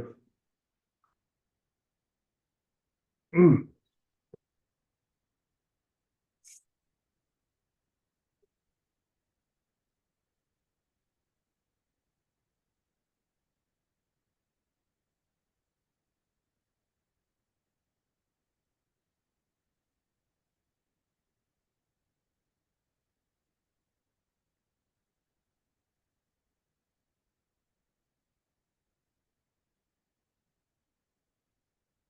What is this? So that's interesting. Because the section we just, so there's, I'm gonna going back up to our prior conversation. Right? So this is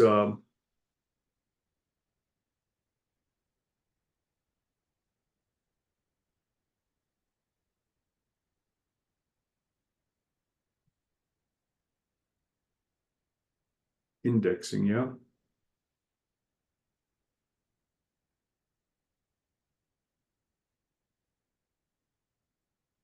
Yep. We had the prior section we were talking about detection.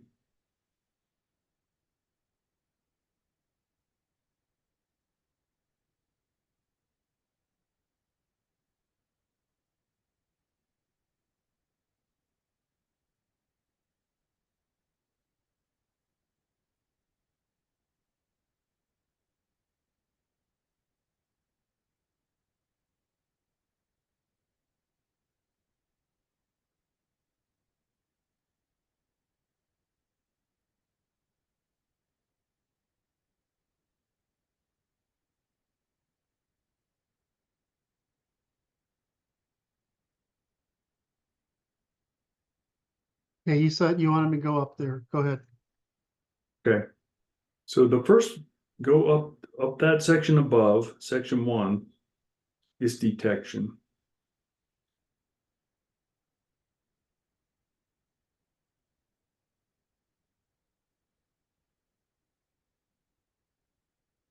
This one? Yeah. And what did you want to say here? I know it was smart. I just couldn't switch gears. It's detection. I know you were engaged. It's detection of the stable relations, right?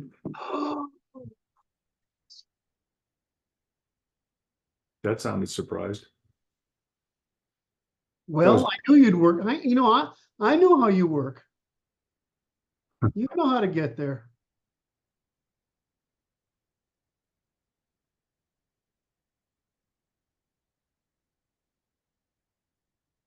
God damn it, it did it again. Look in the middle here. Yeah.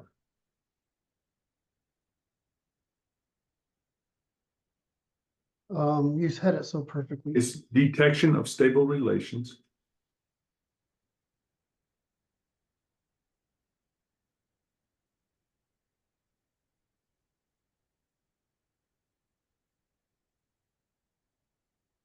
Anything else? No, because that's that section. This section.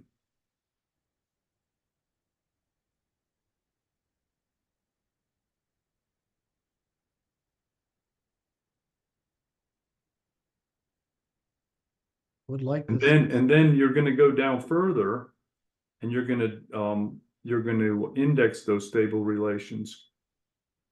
Yeah, give me a second. Yep.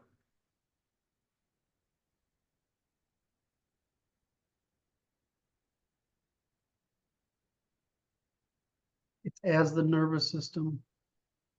When You could just say the nervous system identifies stable relations in and over time. yeah, but this is the how is a thing. Okay. Okay. As Yep. Jesus, that's fucking beautiful. And then it's going to index those way down. Index, yeah, but hold on a second. Senses. Senses. Oh, I see. You're smarter than you look. Thank God. No, I do. I thank God. I thank God for Brad and my friends and We all do these what? crazy women in my life and my mom and my grandmother and all the business partners that I had and the customers and the employees and everybody else, but mostly for my friends.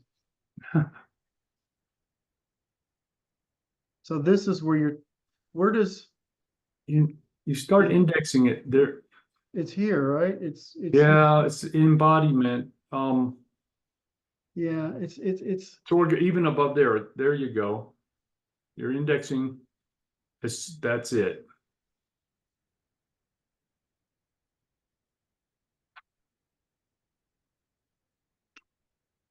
okay.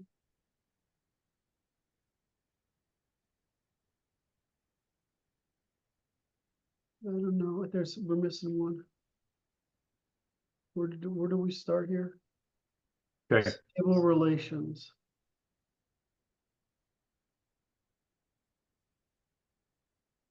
Ooh. Sets of stable relations. Right. It's still detecting stable relations. Yeah. So as soon as you get to this abstraction function here, that There's something before indexes. You need a model to index. I would say the model is the index, isn't it? Or no, the model is after the index. The model is what's happening. Then you get the index. Okay, the way I use index is an index of associations in memory.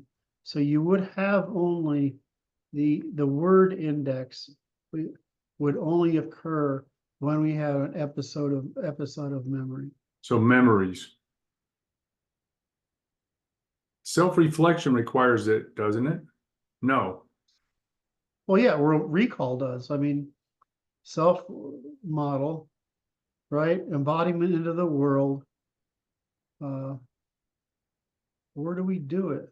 Modeling. Oh, that's the whole world, right?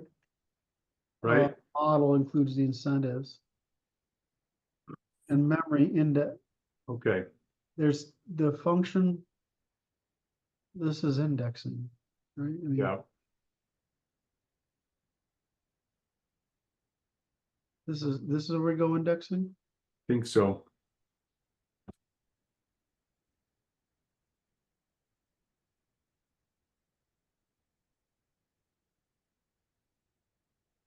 Okay, so what I'd like to do is pick your idea and carry it through. So what is when we're constant relations between what? So we go back to Oh,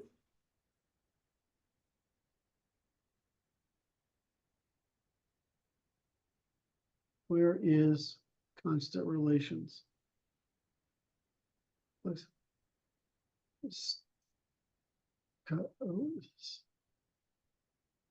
Stable relations over time patterns.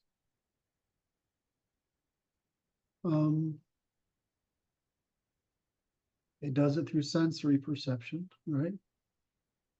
Organization of them, right? And then it develops commensurable.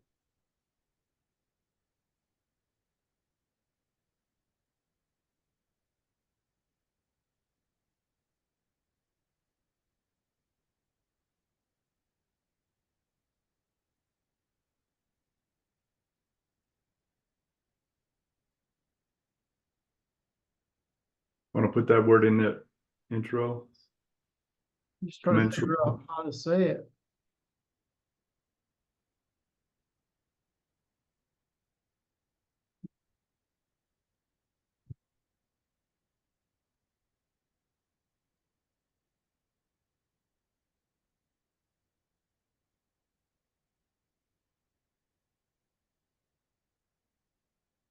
So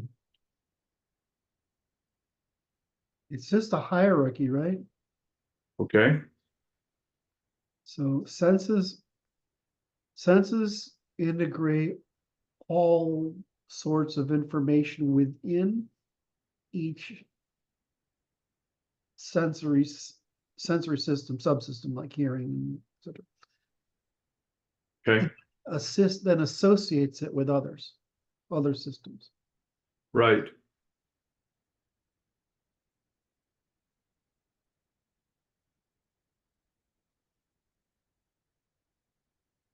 But this is just neurons. You want to keep this. Yes. Now, where did I do the microcolumns thing? There it is. Microcolumn.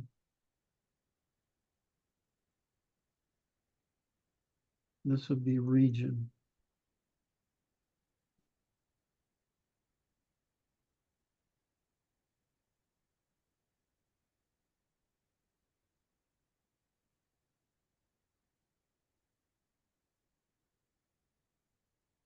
Okay, this is what.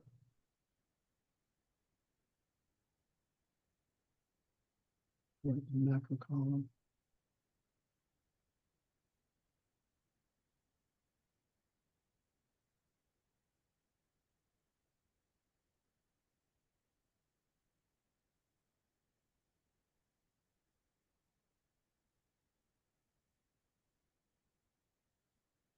Now I'm confusing myself. I know I've had to ask it to help me this before.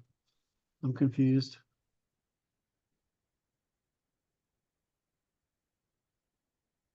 Okay.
Fix that sentence a little bit.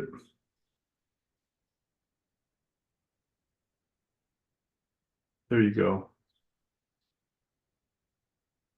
I believe that, what's his name, thinks a microcolumn can identify an object alone.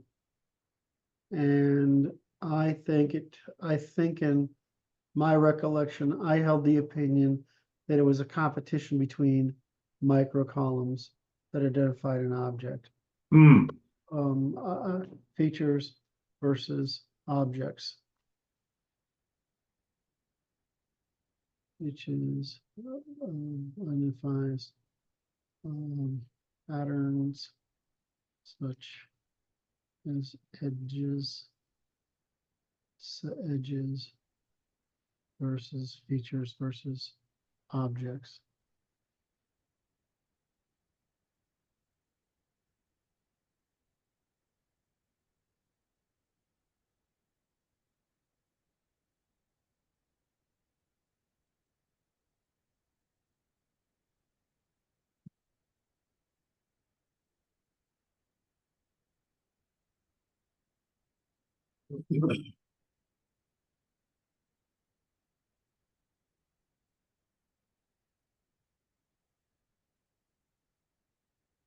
Edge or line.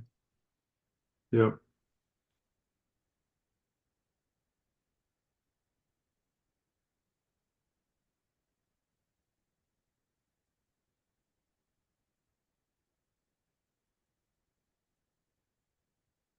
Yeah. Okay, so this is the debate. I can't see that a microcolumn can do much more than a feature because I can't see without competition that a microcolumn, in other words, there's no way in the absence, like what can compete inside a neuron? Not much. What can Nothing. compete inside a microcolumn? Well, I mean, you get sparse patterns over time, so you can get an edge, right, or an angle or something, but that's all you Okay. can get, right? And so you need to make a composition that's coherent, you need an adversarial competition that would Yeah. take multiple microcolumns and for and you know it could, so you can produce an object basically, which is the simplest way for us to think about the world, as either a so give me 1 second. We need to identify features so that you get features and then the region identifies the object. That's Object. my understanding. So Okay. you have like that illustration I tried to find that was showing you dots and then edges and then Yeah. ellipses of edges and then finally the number 4, right? Right. You need quite a bit of, you don't need a lot of power to do it. You need a lot of competition to do it. Right. So, so let's go. Edges and orientations. I know that one. Complex forms. Yeah, because really when we think of cortical regions, like because what's his name? God, I wish I could remember his fucking name. I can see his face, I can hear his voice, I can like quote him, but I can't think of his name on a regular basis. And he's his he said here's because of that I learned about this through the touch response. And the touch response is clearer than the visual response because it's easier for us to hallucinate, in other words, imagine what the vision is doing. It's Yes. pretty hard to hallucinate about what this is doing, right? Sensation. It's very easy to do touch, pressure, texture, strength. It's easy to do those things. So I learned that way. And so I think that there's a tendency to forget that a cortical region that responds to, say, the regions that responds to your hands, right? Yes. That's very small. But so what happens inside that region is less complex than what happens in the entire back of your head here to deal with the layers of visual, because it's so much more complicated. Yes. Disambiguate visual meaning. So I think that they did a better job with the comparison of the two research programs. If you study the vision, you get to understand very clearly what's going on in each of these regions. But it's then the guys who worked on hearing and touch, they got a different view of what's going on in these regions, because it's actually simpler, right? It's much simpler. So this is the right answer here. So okay, now that I've reacquainted myself, Right. so this is a organization of Americans with pattern recognition. So this is right.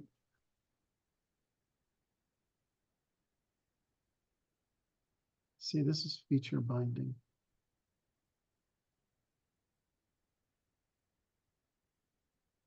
This is the end point of that one. Say it again. This is whatever this is. That's step one. Step two. Step three.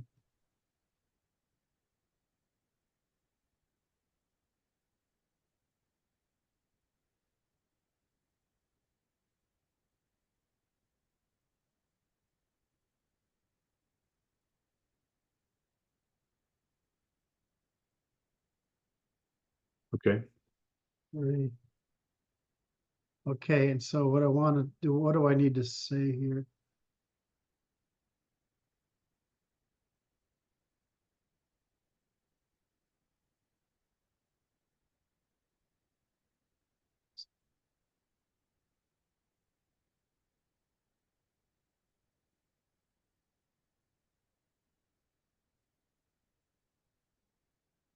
They're much higher level.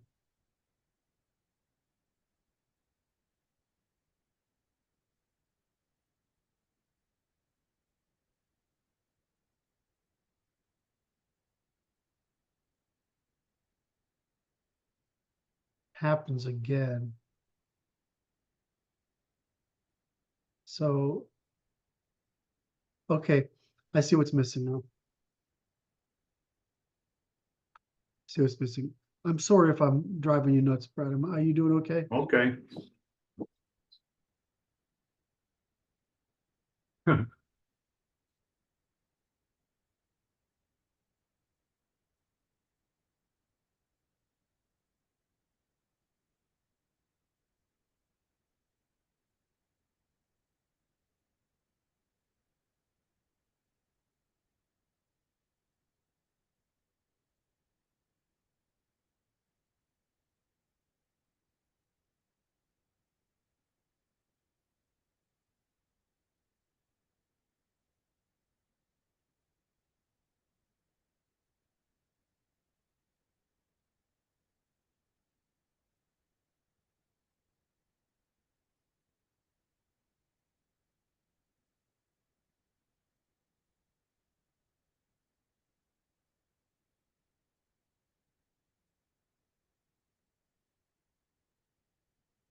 There's something about a joke here. Okay. I'm afraid. Which is, oh yeah, me too. So there's an issue is this is pattern recognition and competition for survival. Jokes and camouflage fit into here somehow, right? Because it's like the joke when the punchline is told, the survival is upside down, right? Or turned over. Does that make sense?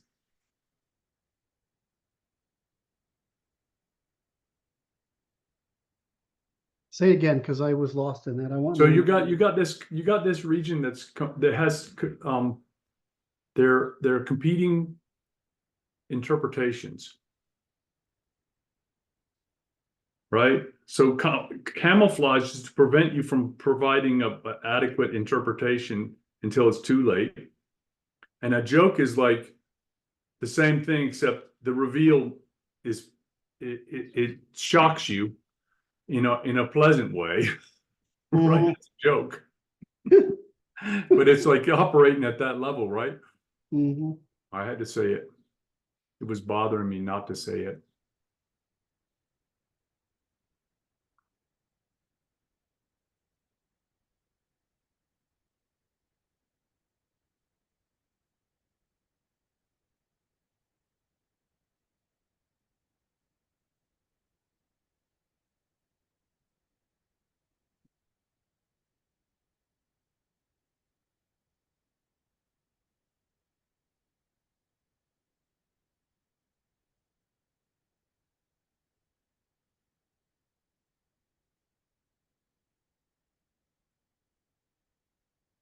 Right.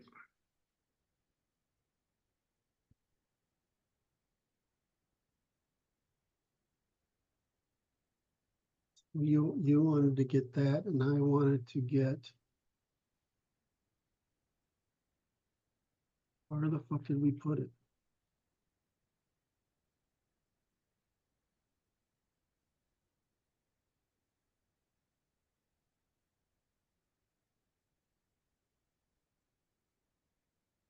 Okay.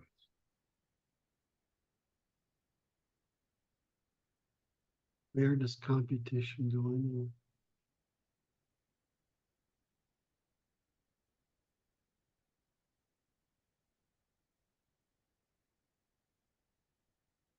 Where does competition go in this list?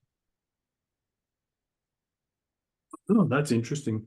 It's in evolutionary computation. Yeah.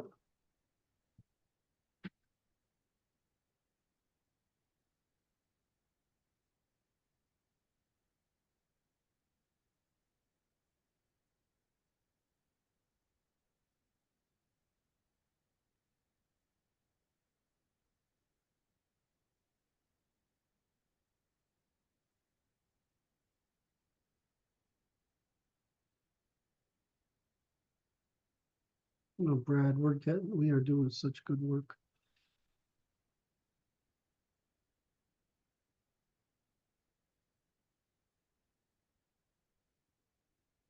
Okay, so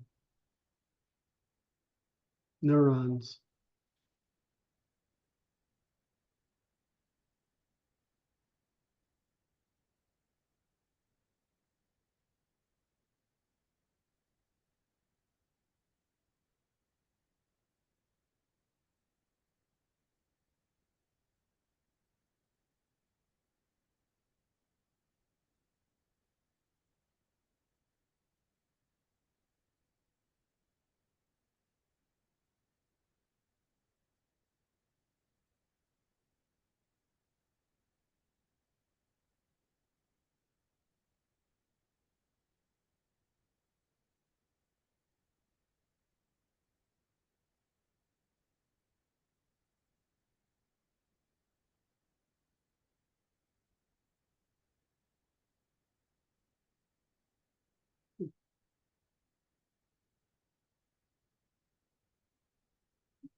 Oh, What's that?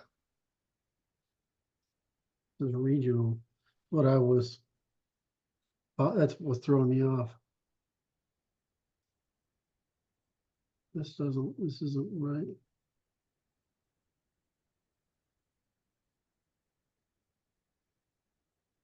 Mm,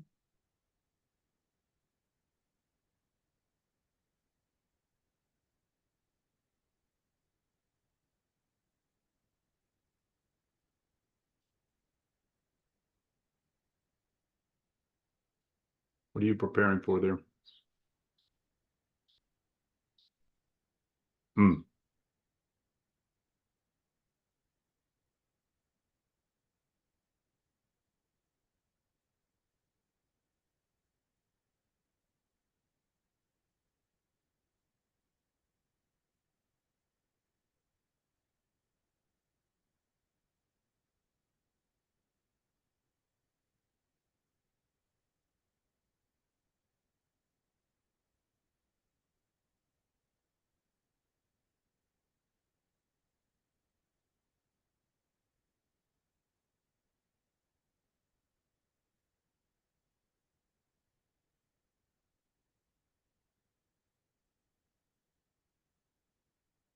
We're just doing.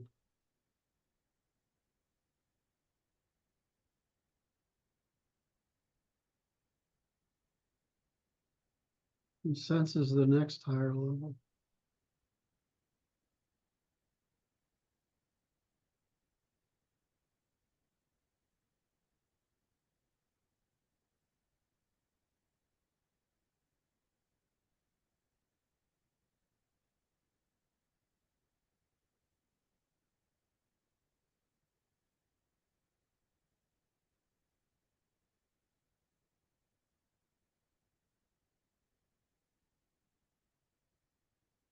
Okay, so here's another concept.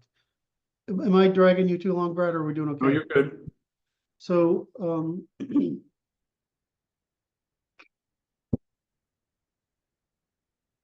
within a column, there are two basic sets of functions, right?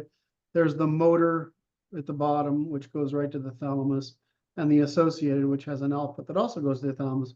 But largely, it basically works like this. Here's the bodily positions and everything as related to each other, and then the top layers basically go increasingly outward. That's approximately correct, not continuously. But to think of it that way is that layers cooperate just like columns cooperate. Right. Right? They cooperate and compete is the same thing, really. Right.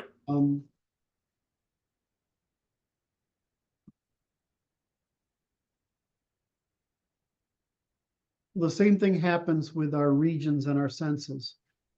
It's not like the visual system rolls up all by itself and doesn't communicate with anything until the end Right. point, right? There's with lots of it's like the cell wall thing I bring up all the time, or the fact that if you look at a neurocolumn, which I mean, I've showed pictures of and color coded this fucking Yes. spikily dense network of chaos, right? If you look at a neural column, right, there's a lot of shit in there. So they're both separate. The microcolumns are separated within the column, and the columns within the region, because they have a broadcast distance. That's right. Right. They also have to have resources between them, right? So biochemistry needs to get between them. So you want to keep things insulated from each other, but close enough to each other so they can still reach out and connect if they need to, but they don't interfere.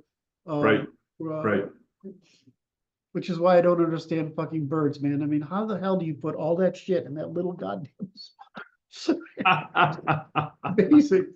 You know, it's just utterly amazing to me. And then you take the feathers off a bird and it's like there's nothing. Right. Right? It's like, well, it's a body to neuron, body to weight ratio. I mean, I know that, but still, I mean, a crow's pretty fucking smart. Yes.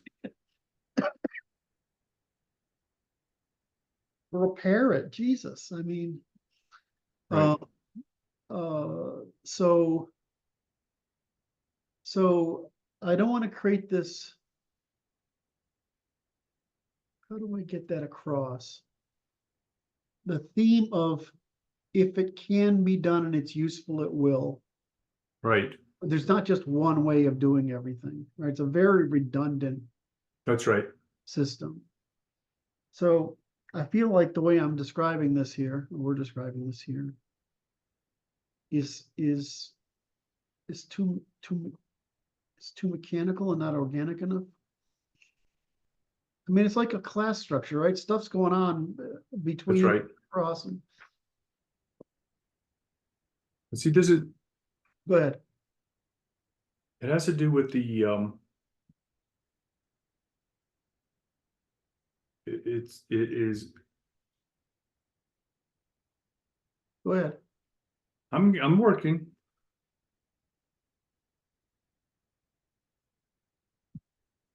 It's the competition and cooperation, right? That you're describing here. That's it. Evolutionary computation is what it is. Yeah, so.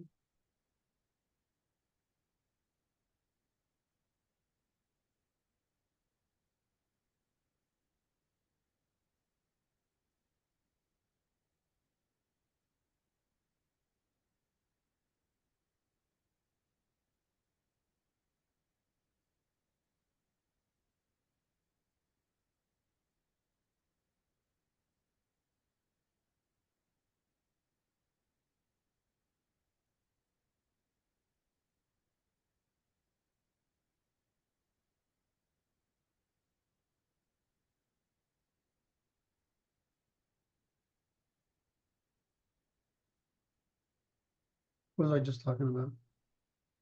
If it can, Yeah, if it can be done.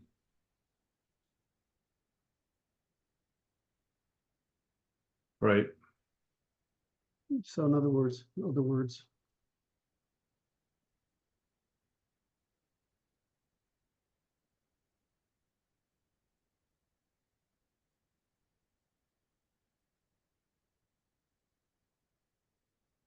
with and within the classes. Yeah.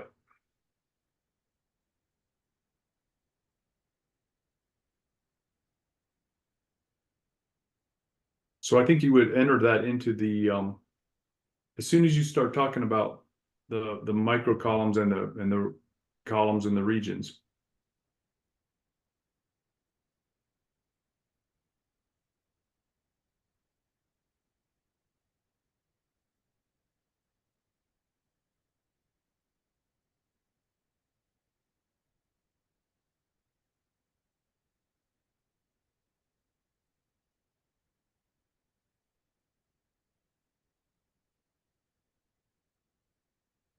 You've gone past it already.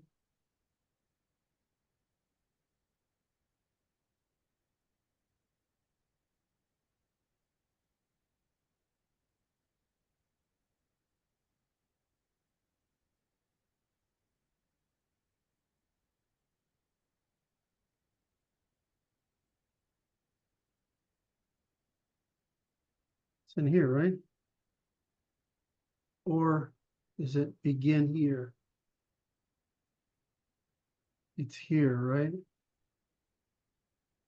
No, it could, is it a higher level? Well, Higher level, is it more general? of how it functions. But for the first section there, we talk about just basic detection, right? It's sensory. This is detect, you know, we should put this detection. I forgot to write it the last time you said, I don't know why. Oh, And then it's you're not processing it much there. no, Now you're beginning to process it. so there's competition in time. Yes.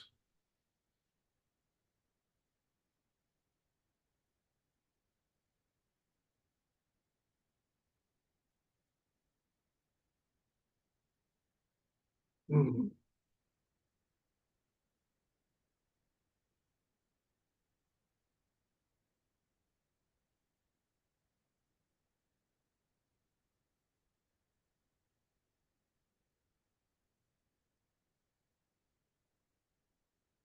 Okay.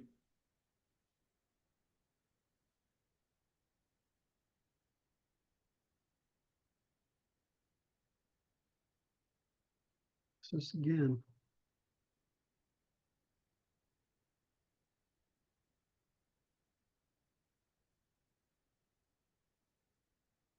what's the sequence features?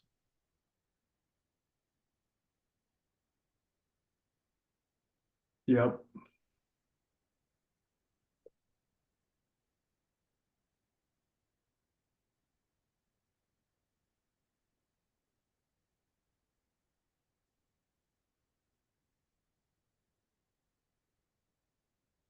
Or just objects?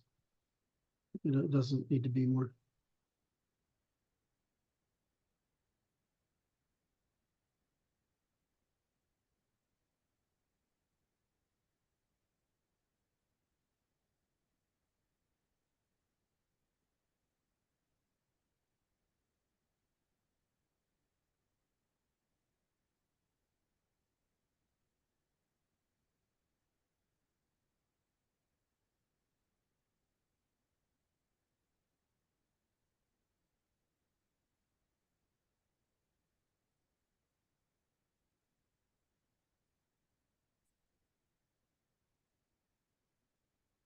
Say this before.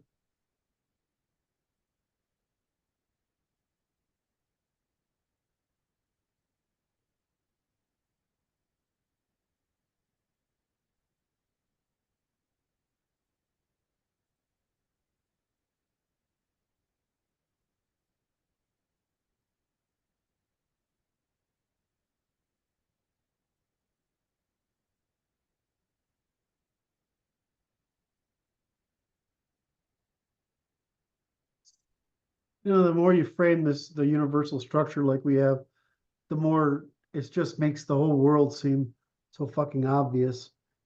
And I have this feeling, and I know you say you don't, but it just, it just, it's sad how stupid we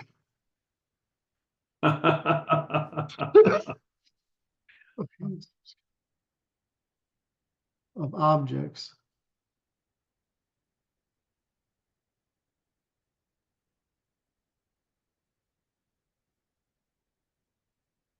Would frame this, and I would the competition should be defined a little bit the first time you mention it. Maybe in the section right before that one.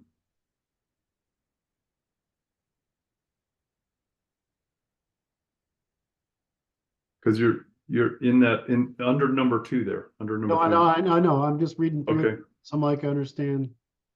So we want to do under number 2. Action potentials propagate through the neural networks. They are integrated and processed in the brain, which interprets the patterns. Okay. Which Right. are processed in adversarial competition for survival, right? Yeah, so give me it again, because I didn't realize you're reading down here instead of telling me what to write. Sorry. It sounded so good. It was like, shit, that was brilliant. I can't write it down fast enough. Because it's like, so you see the third line, which interprets these patterns of neural activity to identify changes by adversarial competition.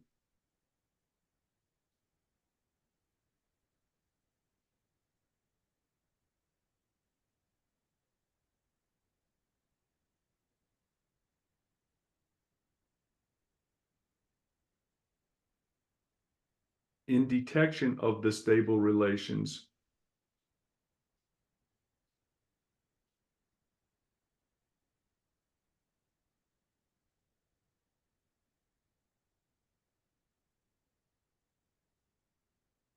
And I would even,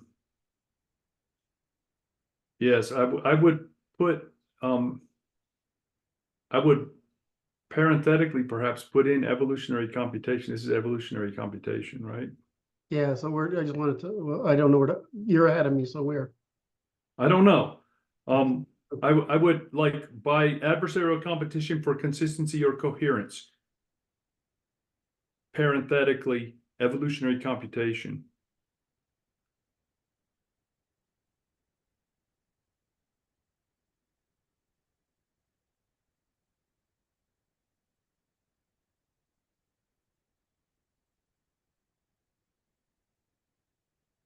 There's so much to remember. What do you mean? Well, I can't remember if I wrote anywhere before this, whether I'm pretty sure I did. If I go back into, Oh, good you laughing Lord. at me? No, I'm just like this. It's like you're okay. So I had this conversation with Dr. Hicks, right?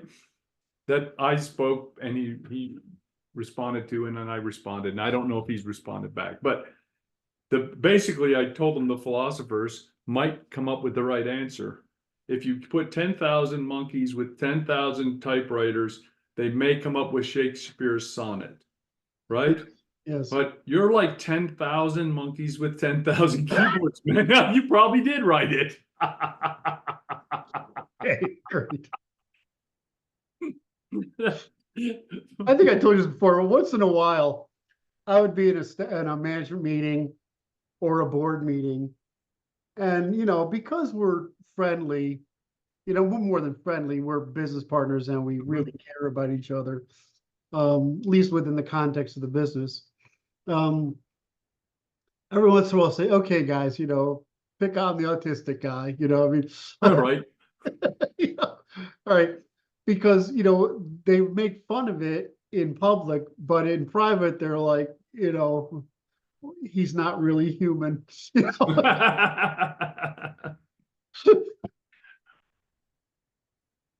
Oh my.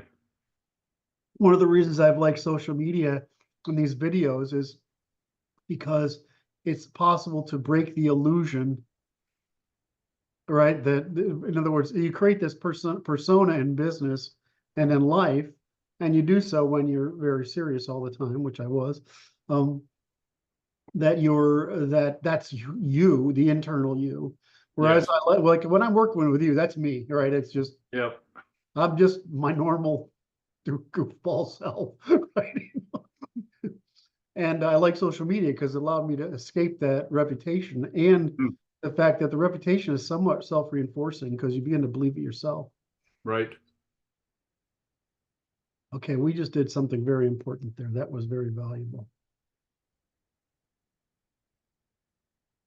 Did we highlight I can't remember if we highlight the parentheticals or not. I don't think so. Might have to. I have to if I do it like that. Okay.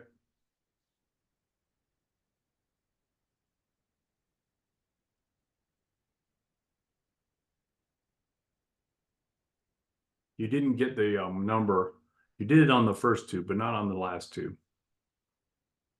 What I was thinking was, do I do that? Hmm.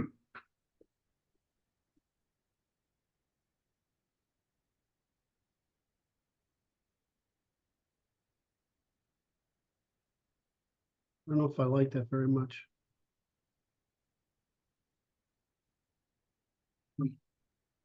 Organization, competition. I guess. No, wait a minute. I don't have to do that.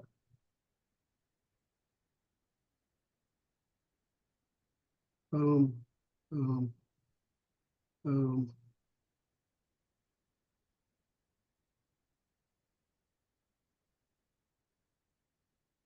You don't need those numbers then.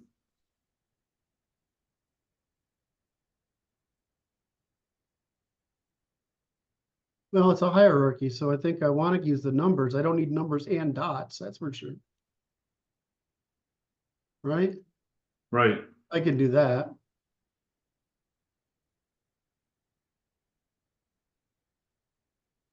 Why did I do this? I don't know. I was high or something, I haven't had any recreational chemistry in many years now. I see. Duly noted. I never was a big fan of recreational chemistry. I did my due diligence in college, and that was enough for me, but for a long shot. Right. I'm just trying to entertain you while I do You're nonsense. doing fine work. I want you to highlight that number. This one here? Yeah. And the one above it. That's beautiful. There we have coherence, right? But there's this other one called consistency, and this is called anal retentiveness. And so if you were to watch Brad and I work together, which we'd certainly cooperate, and I'm a big fan of coherence, but I can't. You saw that? You didn't see where I was going with that? I thought, sure, you were gonna catch, you were gonna grab.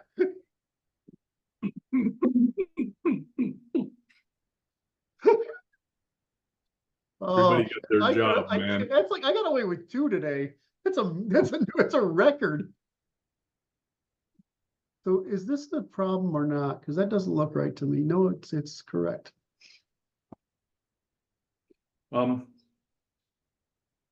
Okay, so more consistency issues. Okay. Pull down to number 2. Okay, so you've capitalized compatibility, coherence, and cooperation. You capitalize it in 3. Look at number 4.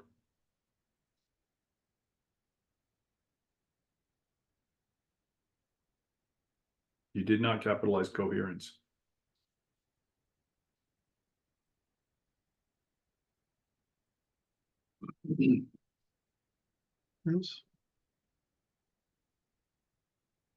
We don't need consistency. What we need is coherence. Competition for compatibility in regions. Yes, we do. Let me just make sure I'm not being a Right. nerd for a second.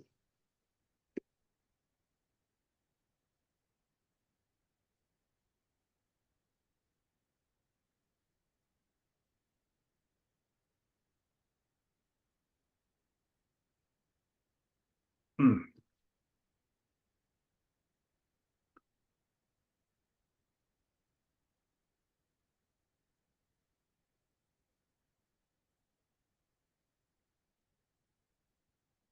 You see, if you do stupid stuff like this is what I think, it will then explain what is wrong with your thinking. Well, that's funny. You have to ask it, it basically just answers the questions you ask it. How odd.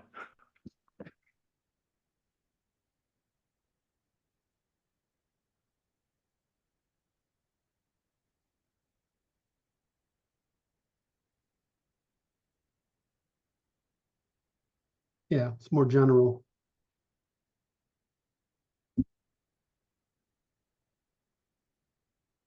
Yes, harmonious. So you don't need consistency then. We don't need consistency.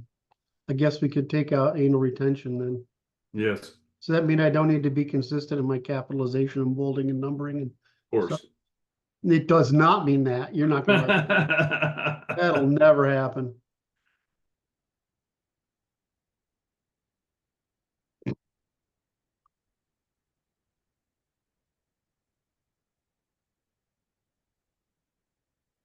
So I want to see if this is in microcolumn.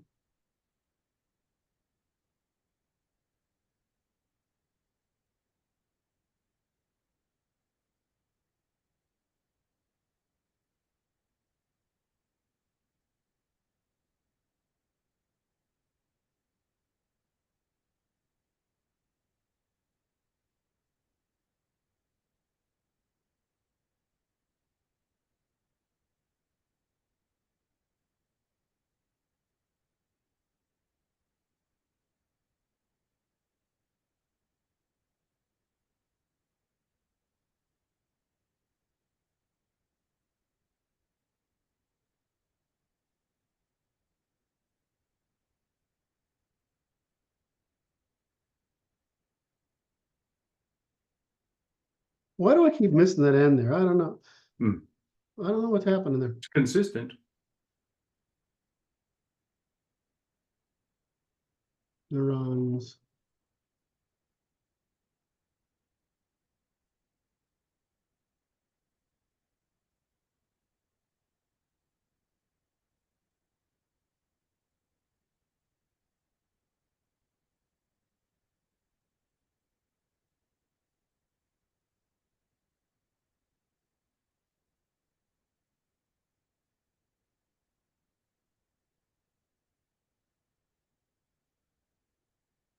Well, tell me this is senses. This is measurements.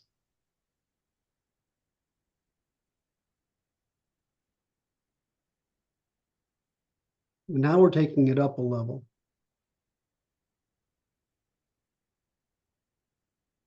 Right, we're really dealing with primitives here. What?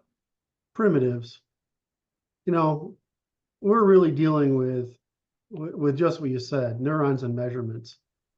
You know, we're not, you know, there's a higher level here, Mm-hmm.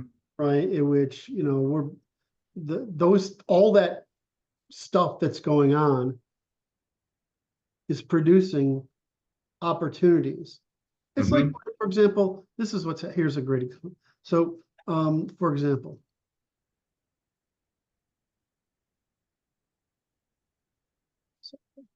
for example,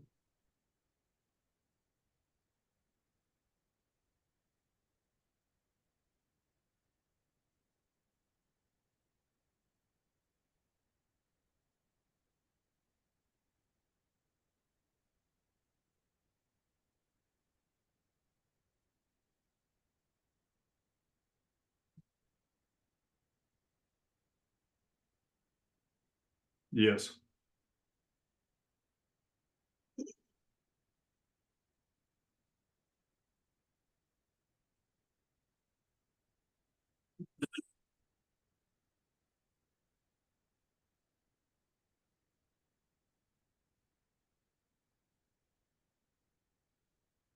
Yes. so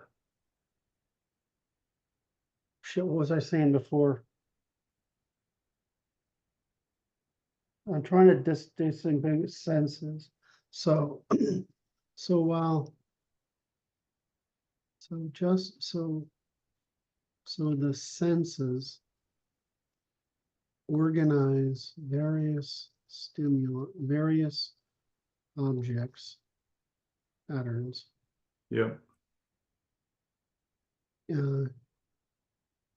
Into coherence, into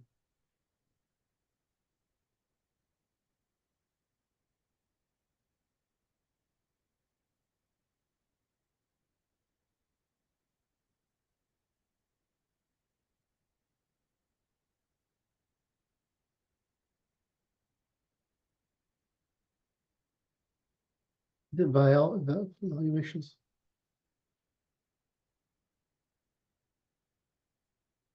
Yep. I don't know if I like that. Because I know evaluation is an emotional.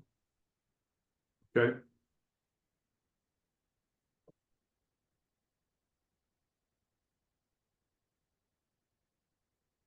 You call inhibitory neurons. Yes.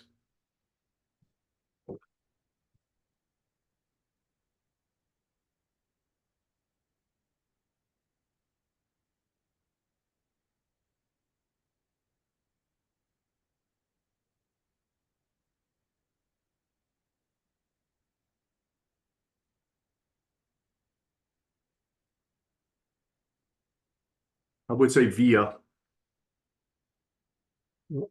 Where? Yeah, right before excitatory and inhibitory.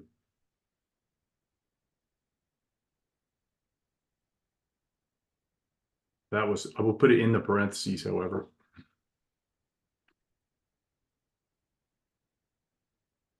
You know, you're smarter than you look. Thank God. I've saying that a lot today. I know. I don't want to get really be looking myself. What? Must be looking myself.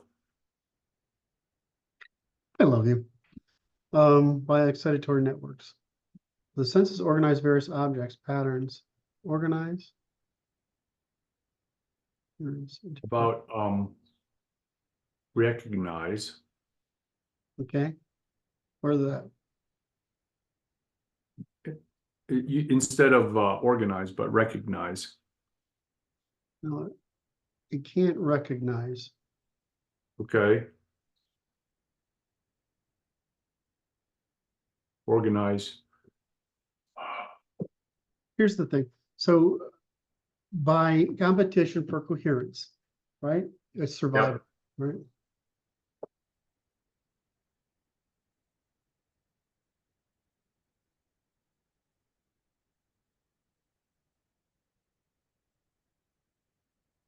Yeah.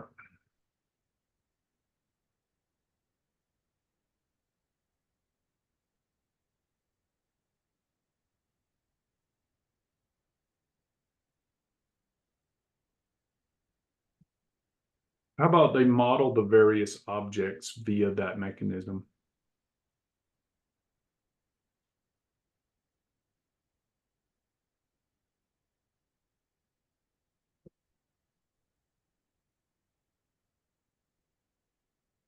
The frontal cortex or prefrontal cortex? I don't know the answer to that one. It is. Um,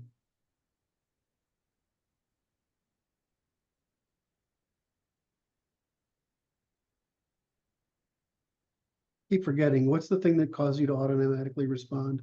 We talked about it. Reticular formation. There you go, reticular. That's not the, is that the right word?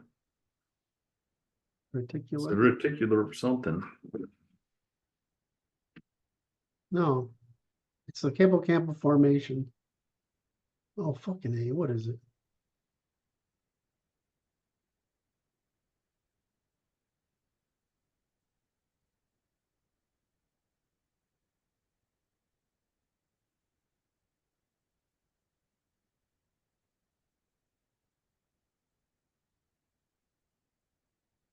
Gyrus formation. What the fuck is it? No, He'll tell us. activating. There you go. Fuck.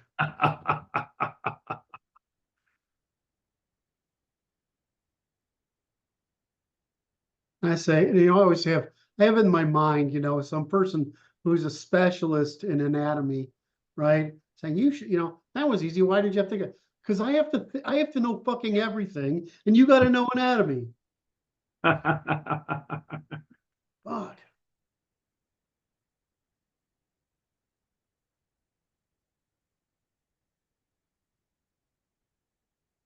What's interesting to me is the association between coherence and evolutionary computation. Mhm. It's because the thing is, I think people in history thought there was like a picture in your head, but there's no dots. There's only relations, right? And so people had it backwards, and so we didn't come to that conclusion, which we should have. We would have if we'd had a better insight. We hear conversations in another room. We can discriminate, de-emphasize those different sound patterns, but to the equivalent of visual and tactile objects, so that the senses.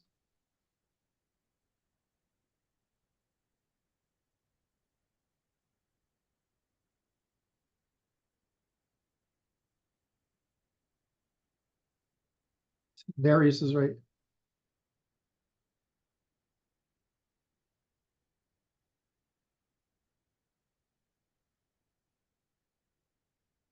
It's not various. What?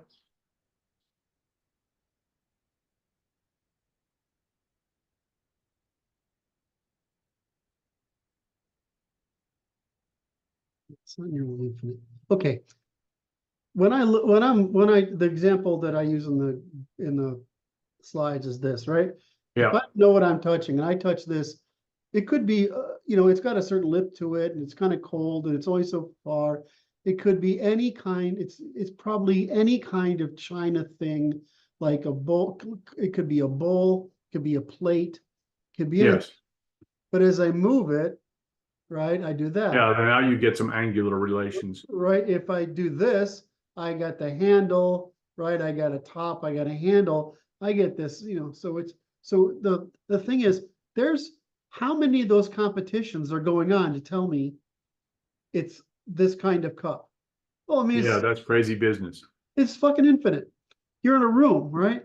Essentially, every voice is equivalent to an object, Yes.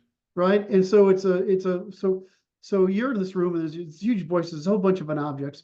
So when you listen to those things, you've got to disambiguate some pattern of consistency, which usually tone of voice and Right. speech pattern, right? There's a volume thing we're associated with it. That's right. So you're disambiguating this. All right. So the thing I like about the auditory example of the crowded room is you're actually aware of all the Yes, stuff that's competing for that's right. coherence, right? Whereas the problem with touching things, you're not aware of the That's right. things competing. When you're looking at things, you're not aware of the competition for coherence, right? Unless you see an optical illusion, which is they have to be intentionally constructed to screw with you. I mean, you Yes, can't. They're so few in real life that's right. That's that right. you have to intentionally construct them as a deception. So liar's paradox again. So when I look at this, I'm like, I like the example of the auditory. And so when I say, so when I'm answering this question, I'm not saying this phrase, I'm not communicating that. No, it's to me, I have long marveled at my own capacity to be in the crowded coffee house or whatever, and to be able to pick a conversation to pay attention to at distance, Yes. despite the cacophony that's occurring around. It's amazing that you can do that. So you didn't finish that sentence though.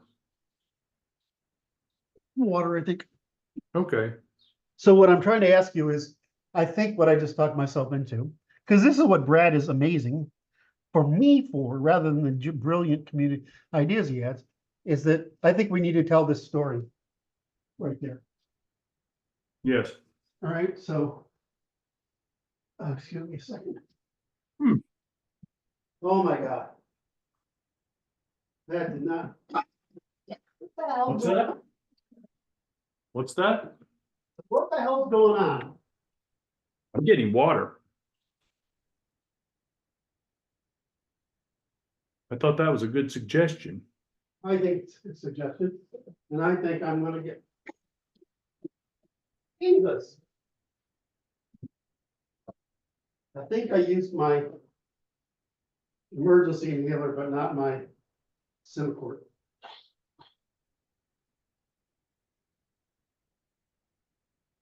Oh.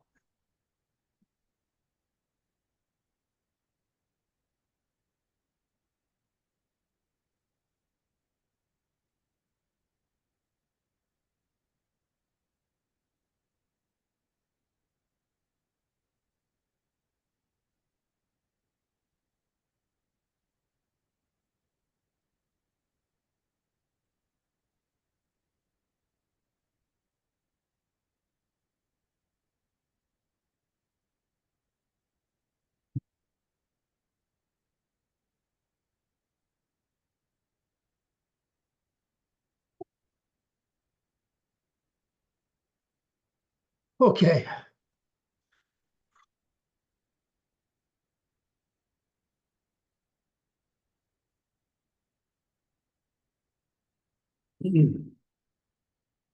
Hopefully that did it. Yes. All right.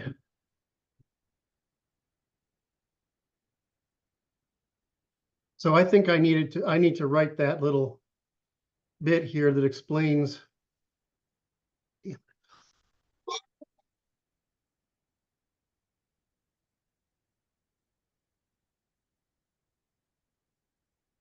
I have a strong desire for coherence to be linked to evolutionary computation throughout.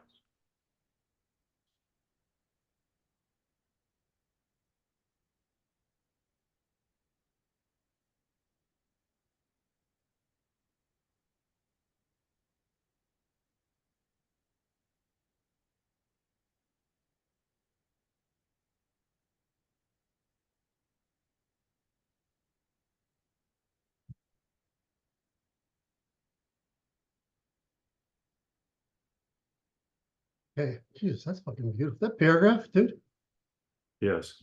that's a beautiful paragraph. Right.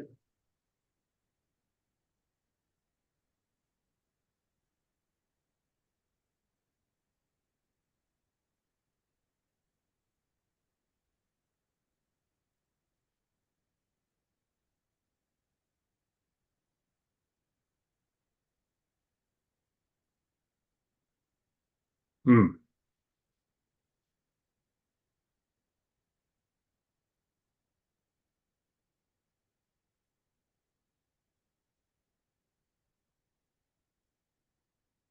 Okay, so what's the difference between the vibrations that the senses handle? They translate them into signals.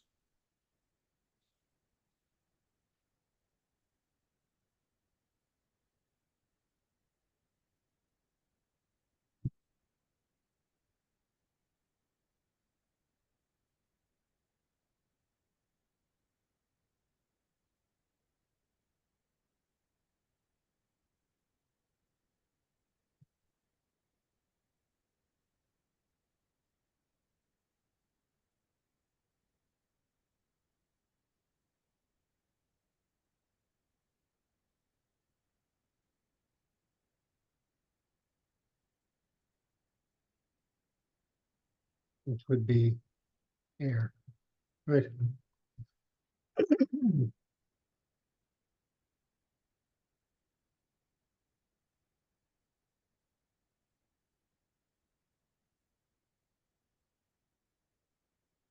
Yep.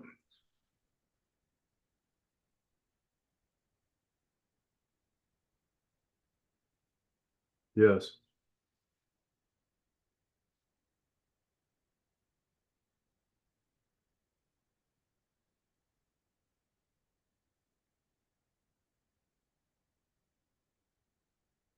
So was the wrong word.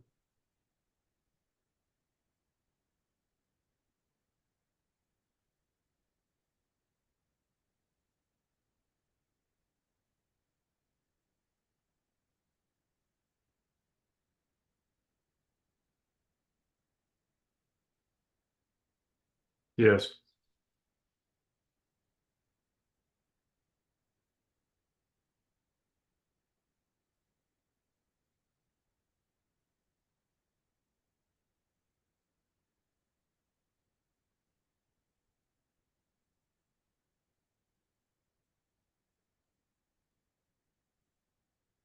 Okay, so what I want to do here is I want to talk about the problem of, well, we have these senses, right? Okay.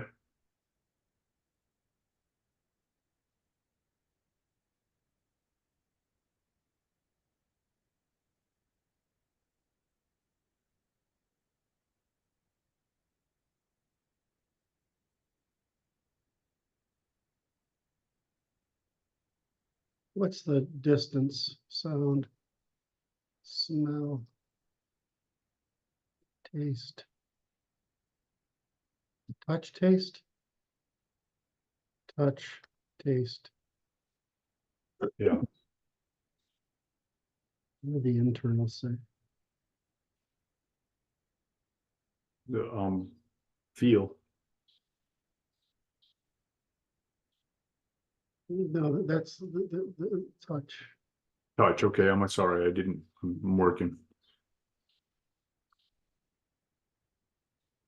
Internal state, that's it's all deceptions, right? Yes.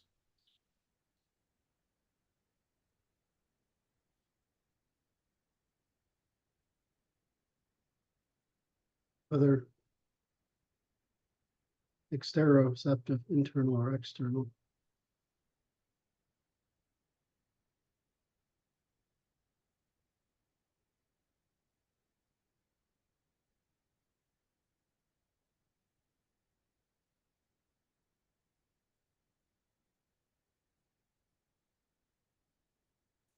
Position, orientation,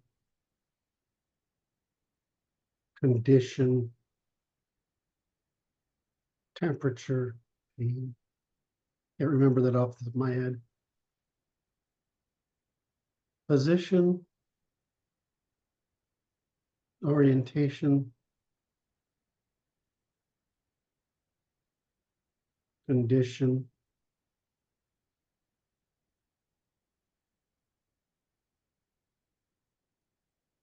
Right.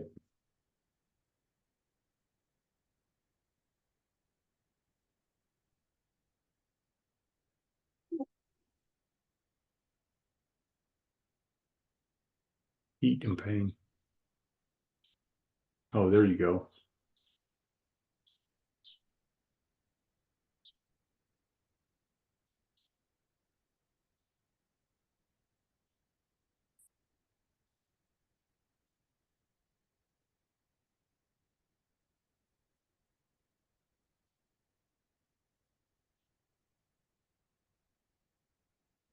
Temperature and pain.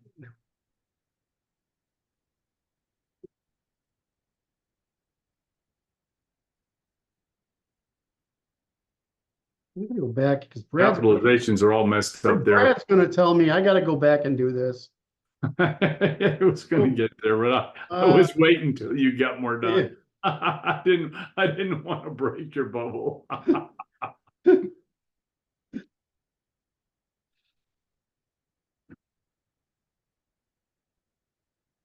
God.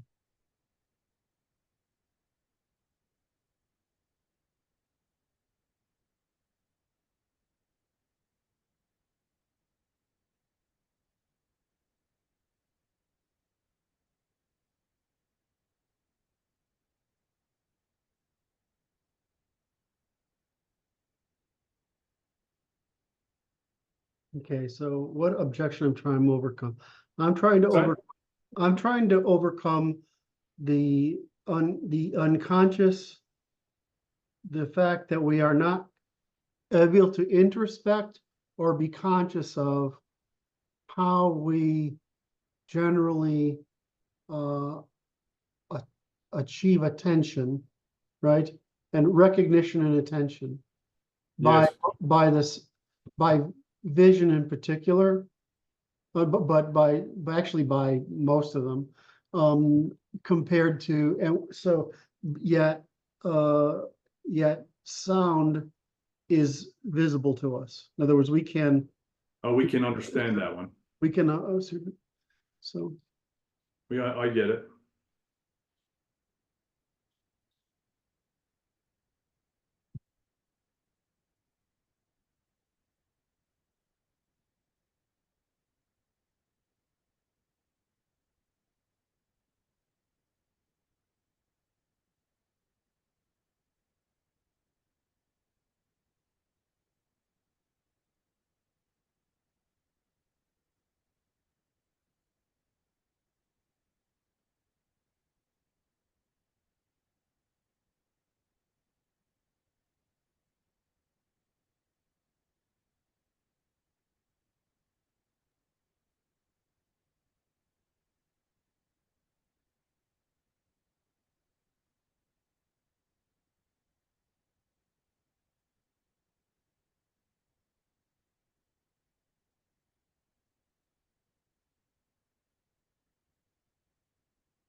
I would say let us become aware of the process.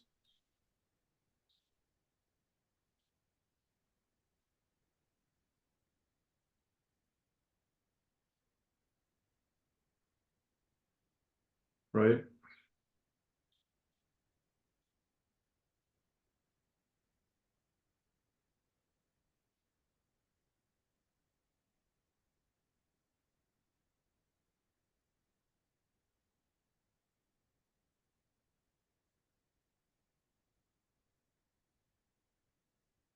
Hmm.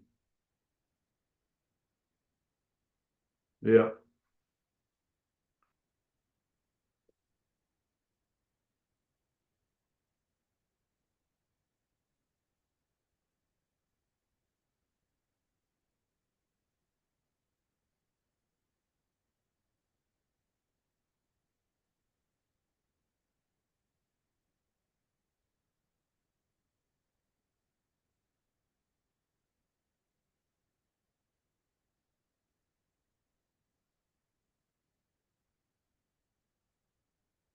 gonna do this.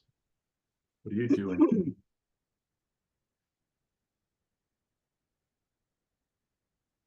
Yeah.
Hmm.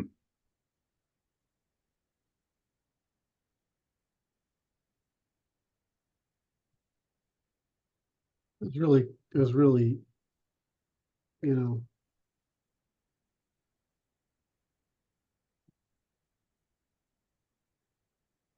Okay.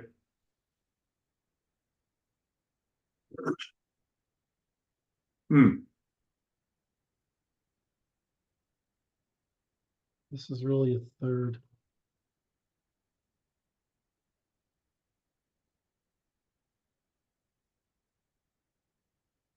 It's really relational. It's related to the environment. It's relating the internal to the external, you know,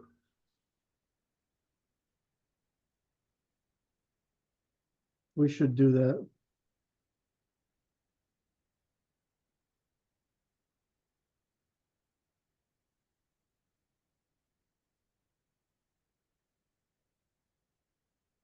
Yeah. oh,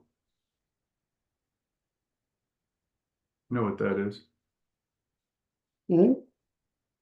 That's to fool the goddamn thing and to let me copy. Yes, I know. You already got exteroceptive, right? It's a relational function. The relational senses, it's like, Okay, I'm gonna actually, let's ask for help. I like that.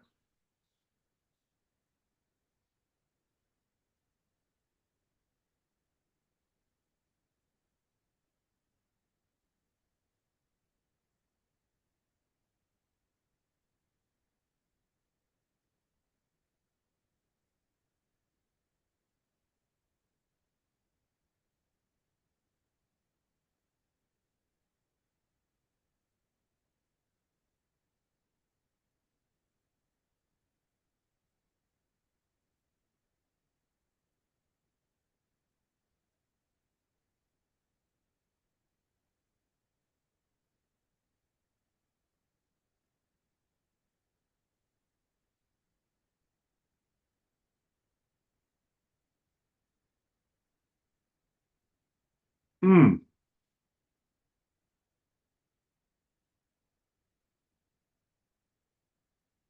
I can never, you know how many times in my life I've read this word and I can't Yes. remember. Your self-hypnosis is not It just, your I don't know why. Just like I'm confident you can. now you're gonna, now that you said that, I'm gonna remember it. I No know. exception. That's my assessment. You're such a dick. I love You understand how I operate now. Yes. How do you like having a toy Doolittle? You're doing great, man, except for your spelling. It's atrocious.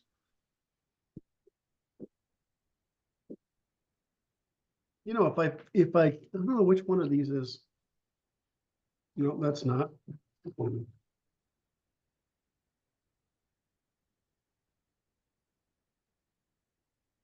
No, they're no better. Oh, nociception. now I want you to fix it so it's in your dictionary, nociception. Nociception. Oh, you're so smart. Boom. Boom.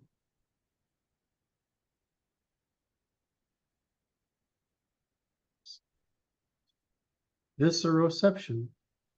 Right. Visceroception. Homeostasis can be fixed. Oh, There you go. I'd like to be able to blame it on something, but I think it's actually, are my eyes watering because of that?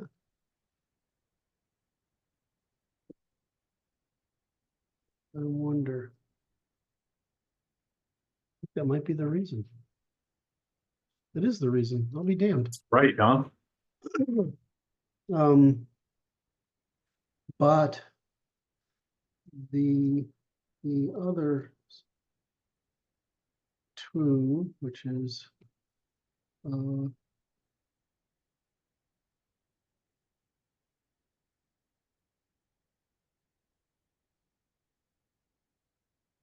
other two.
Hmm.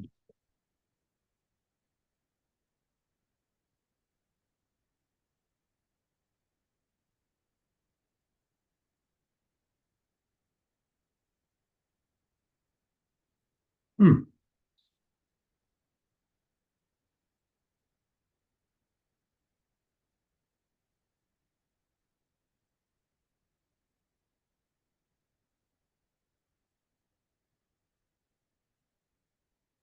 Thank you very much.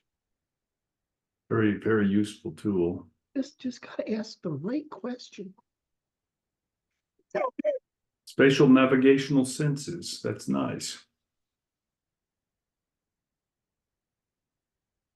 Oh, Wow. that didn't work out well. What the heck was going on there? Let's do that. Let me do that. There we go. Because that's a That's copy very the beautiful. formatting. You didn't put your no, the unnamed sense, three-dimensional disambiguation. That's nice.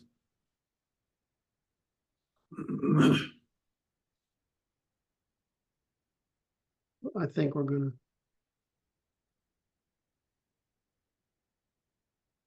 Is it 3, 3, and 3? No, it's not 3, 3, and 3. Vision, addition, touch. I think these are.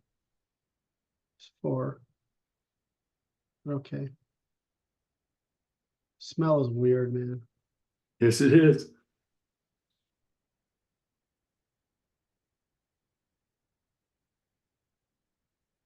The right order here too.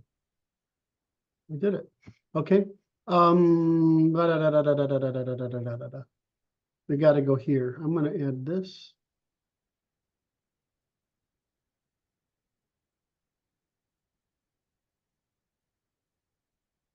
Ooh,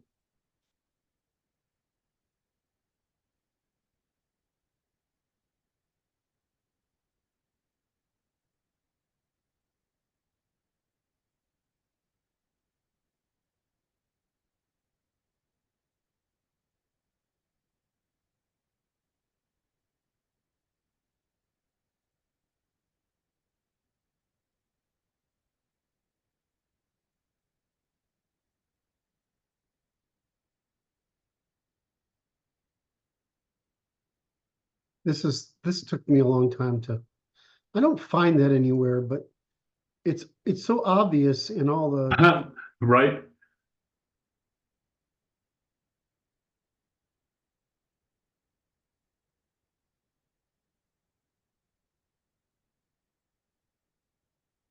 Because the other thing is like when you think, I don't know if your you is about here. Right. The you is about here, right? In the middle of at the top of your sternum, I guess, right? Maybe the center of it, maybe your heart. I don't know, but somewhere out there.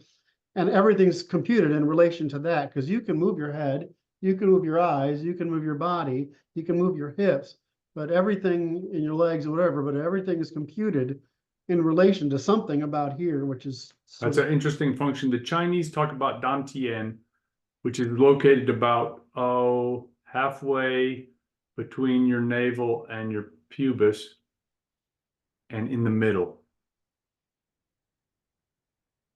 as the origin of all motion. motion. Yeah, I would say that's true. Absolutely true. See But that? huh? I see it. I saw what you just erased. What I forgot what I did already.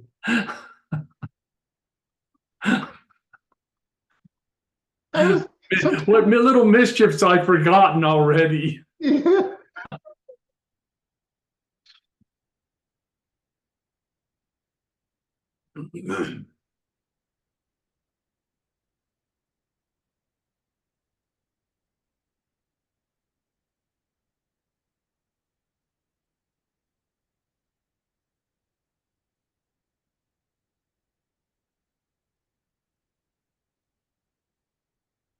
That's relative position. Yeah.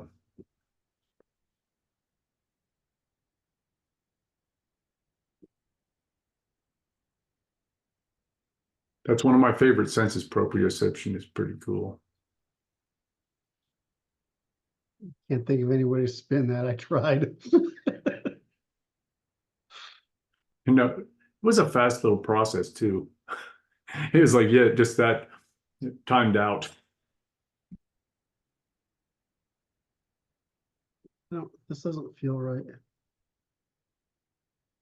Well, I guess it feels like these ought to be outdented. Or this, Yes. is that right?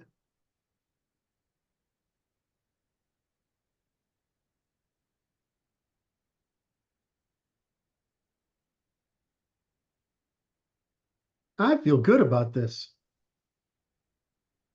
Like I say, I pay for the ticket and I never know where the train is going on these. Just like, wow, that's an exciting ride. It's like a roller coaster. And I tell people that a lot of people want to write something, and I'll say, first of all, it's way harder than you think.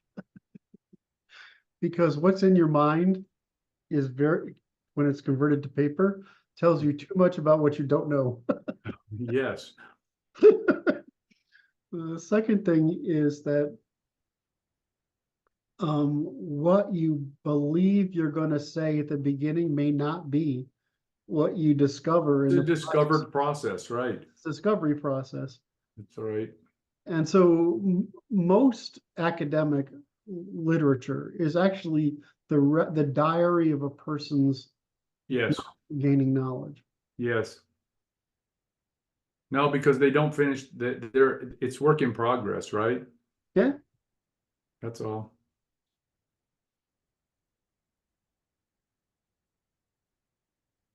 Jesus, Brad, I think that section's pretty solid now. Rock solid. That is pretty solid.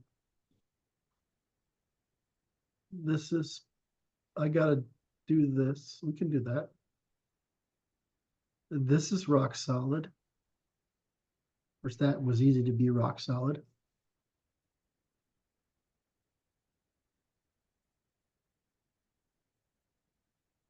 I've kept you 3.5 hours now. Yes, Are you okay? I'm okay. You sure? Yeah.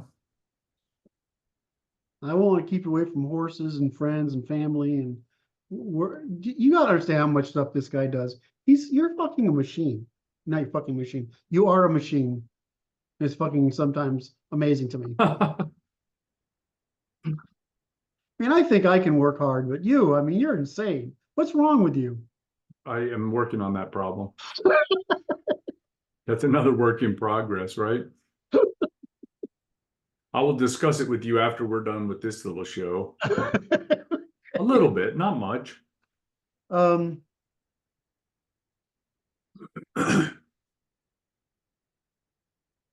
we actually could go on, but I'd rather stop.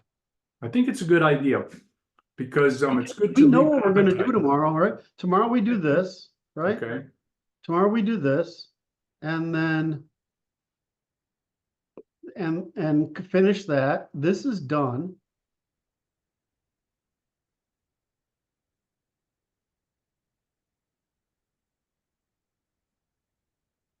Hmm. We have to decide.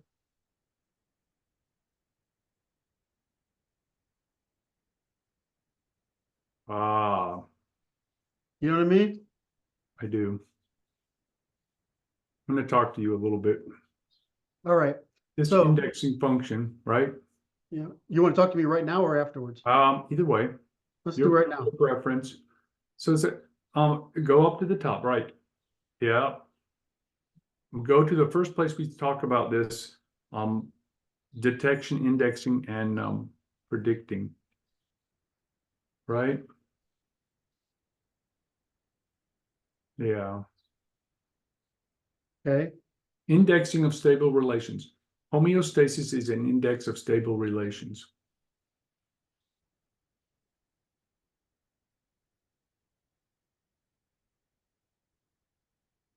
That has to occur at all levels, okay? It's not specifically what you're calling indexing in the brain, right? It's throughout. And it's like, so the indexing function occurs. It's a specific, right? It's a specific example of indexing.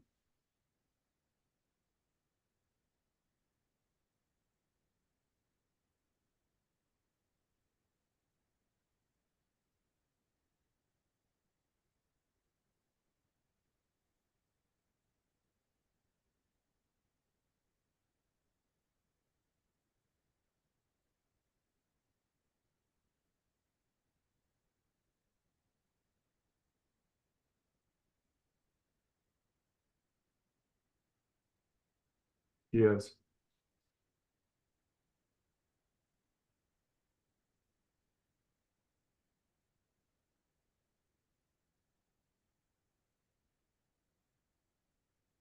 Yeah. Yes. And so I'm trying to interweave that throughout our narrative. Say again? I want to interweave this throughout our narrative that we're detecting, indexing, and predicting.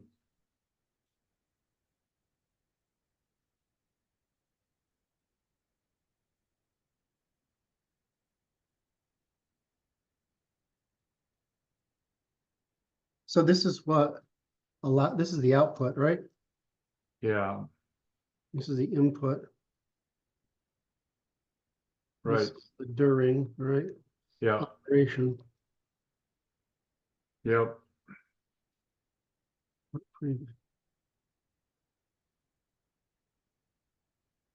yep. And it's survival, it's evolutionary computation and coherence, right? Mhm. Survival.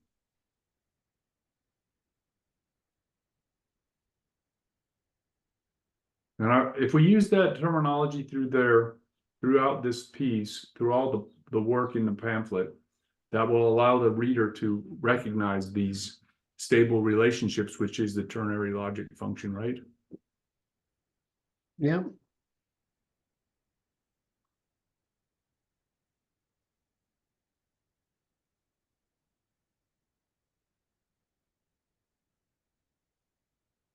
That's all I have on that one. I was trying to think of this section. Yeah, Can I take that and put it under here? I think so.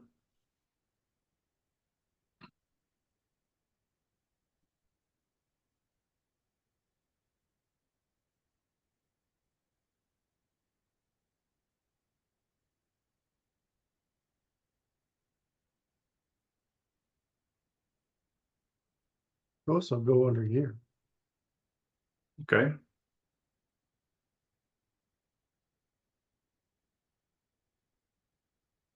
Yeah, I like that better. Well, I don't know what the fuck I just did. Something happened.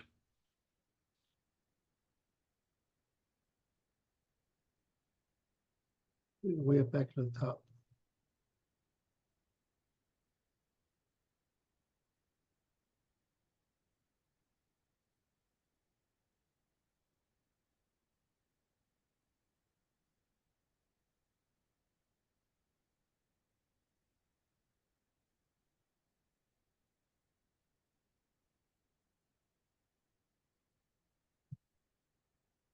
What are you doing here? Oh, I see. You got to go in there. Yeah. Hmm.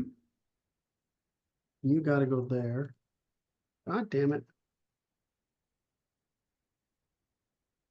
There you go.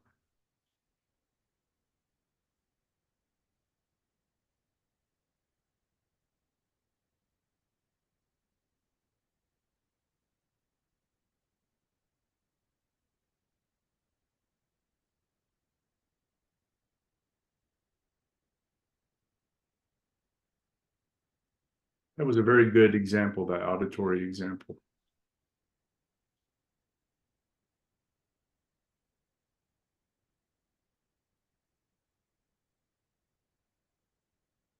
Be easier to find now that they're highlighted.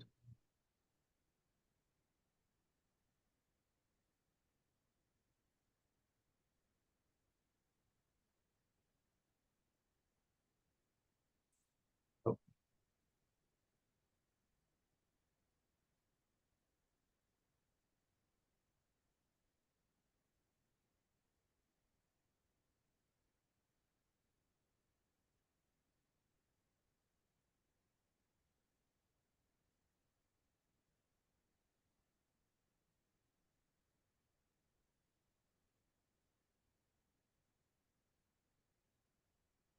Answered that.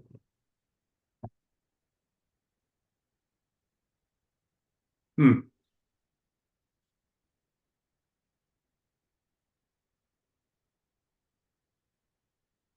That's right.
God, we did a lot of work today. Yes, sir. Thank you so much. Very pleased by it. Wait, Wait, did you take an opportunity? Stop share. I gotta stop share. Oh, No, so we're done. We're gonna chat afterwards though, yeah. I detected an opportunity to address the gentlemen and ladies that are present. Even if they're not present, Kurt, right? they have the opportunity to hit like and subscribe, and then the notification bell, of course. And then they can leave the comments because they've sat through this wonderful session all this long. Yeah, which is long. I mean, it's almost 4 hours. So, Excellent work. all right, we did great work today. Thank you, Brad. It's Saturday, May 4th, not March, May 4th, 2024. We do these for documentation, but thank you for watching. All right.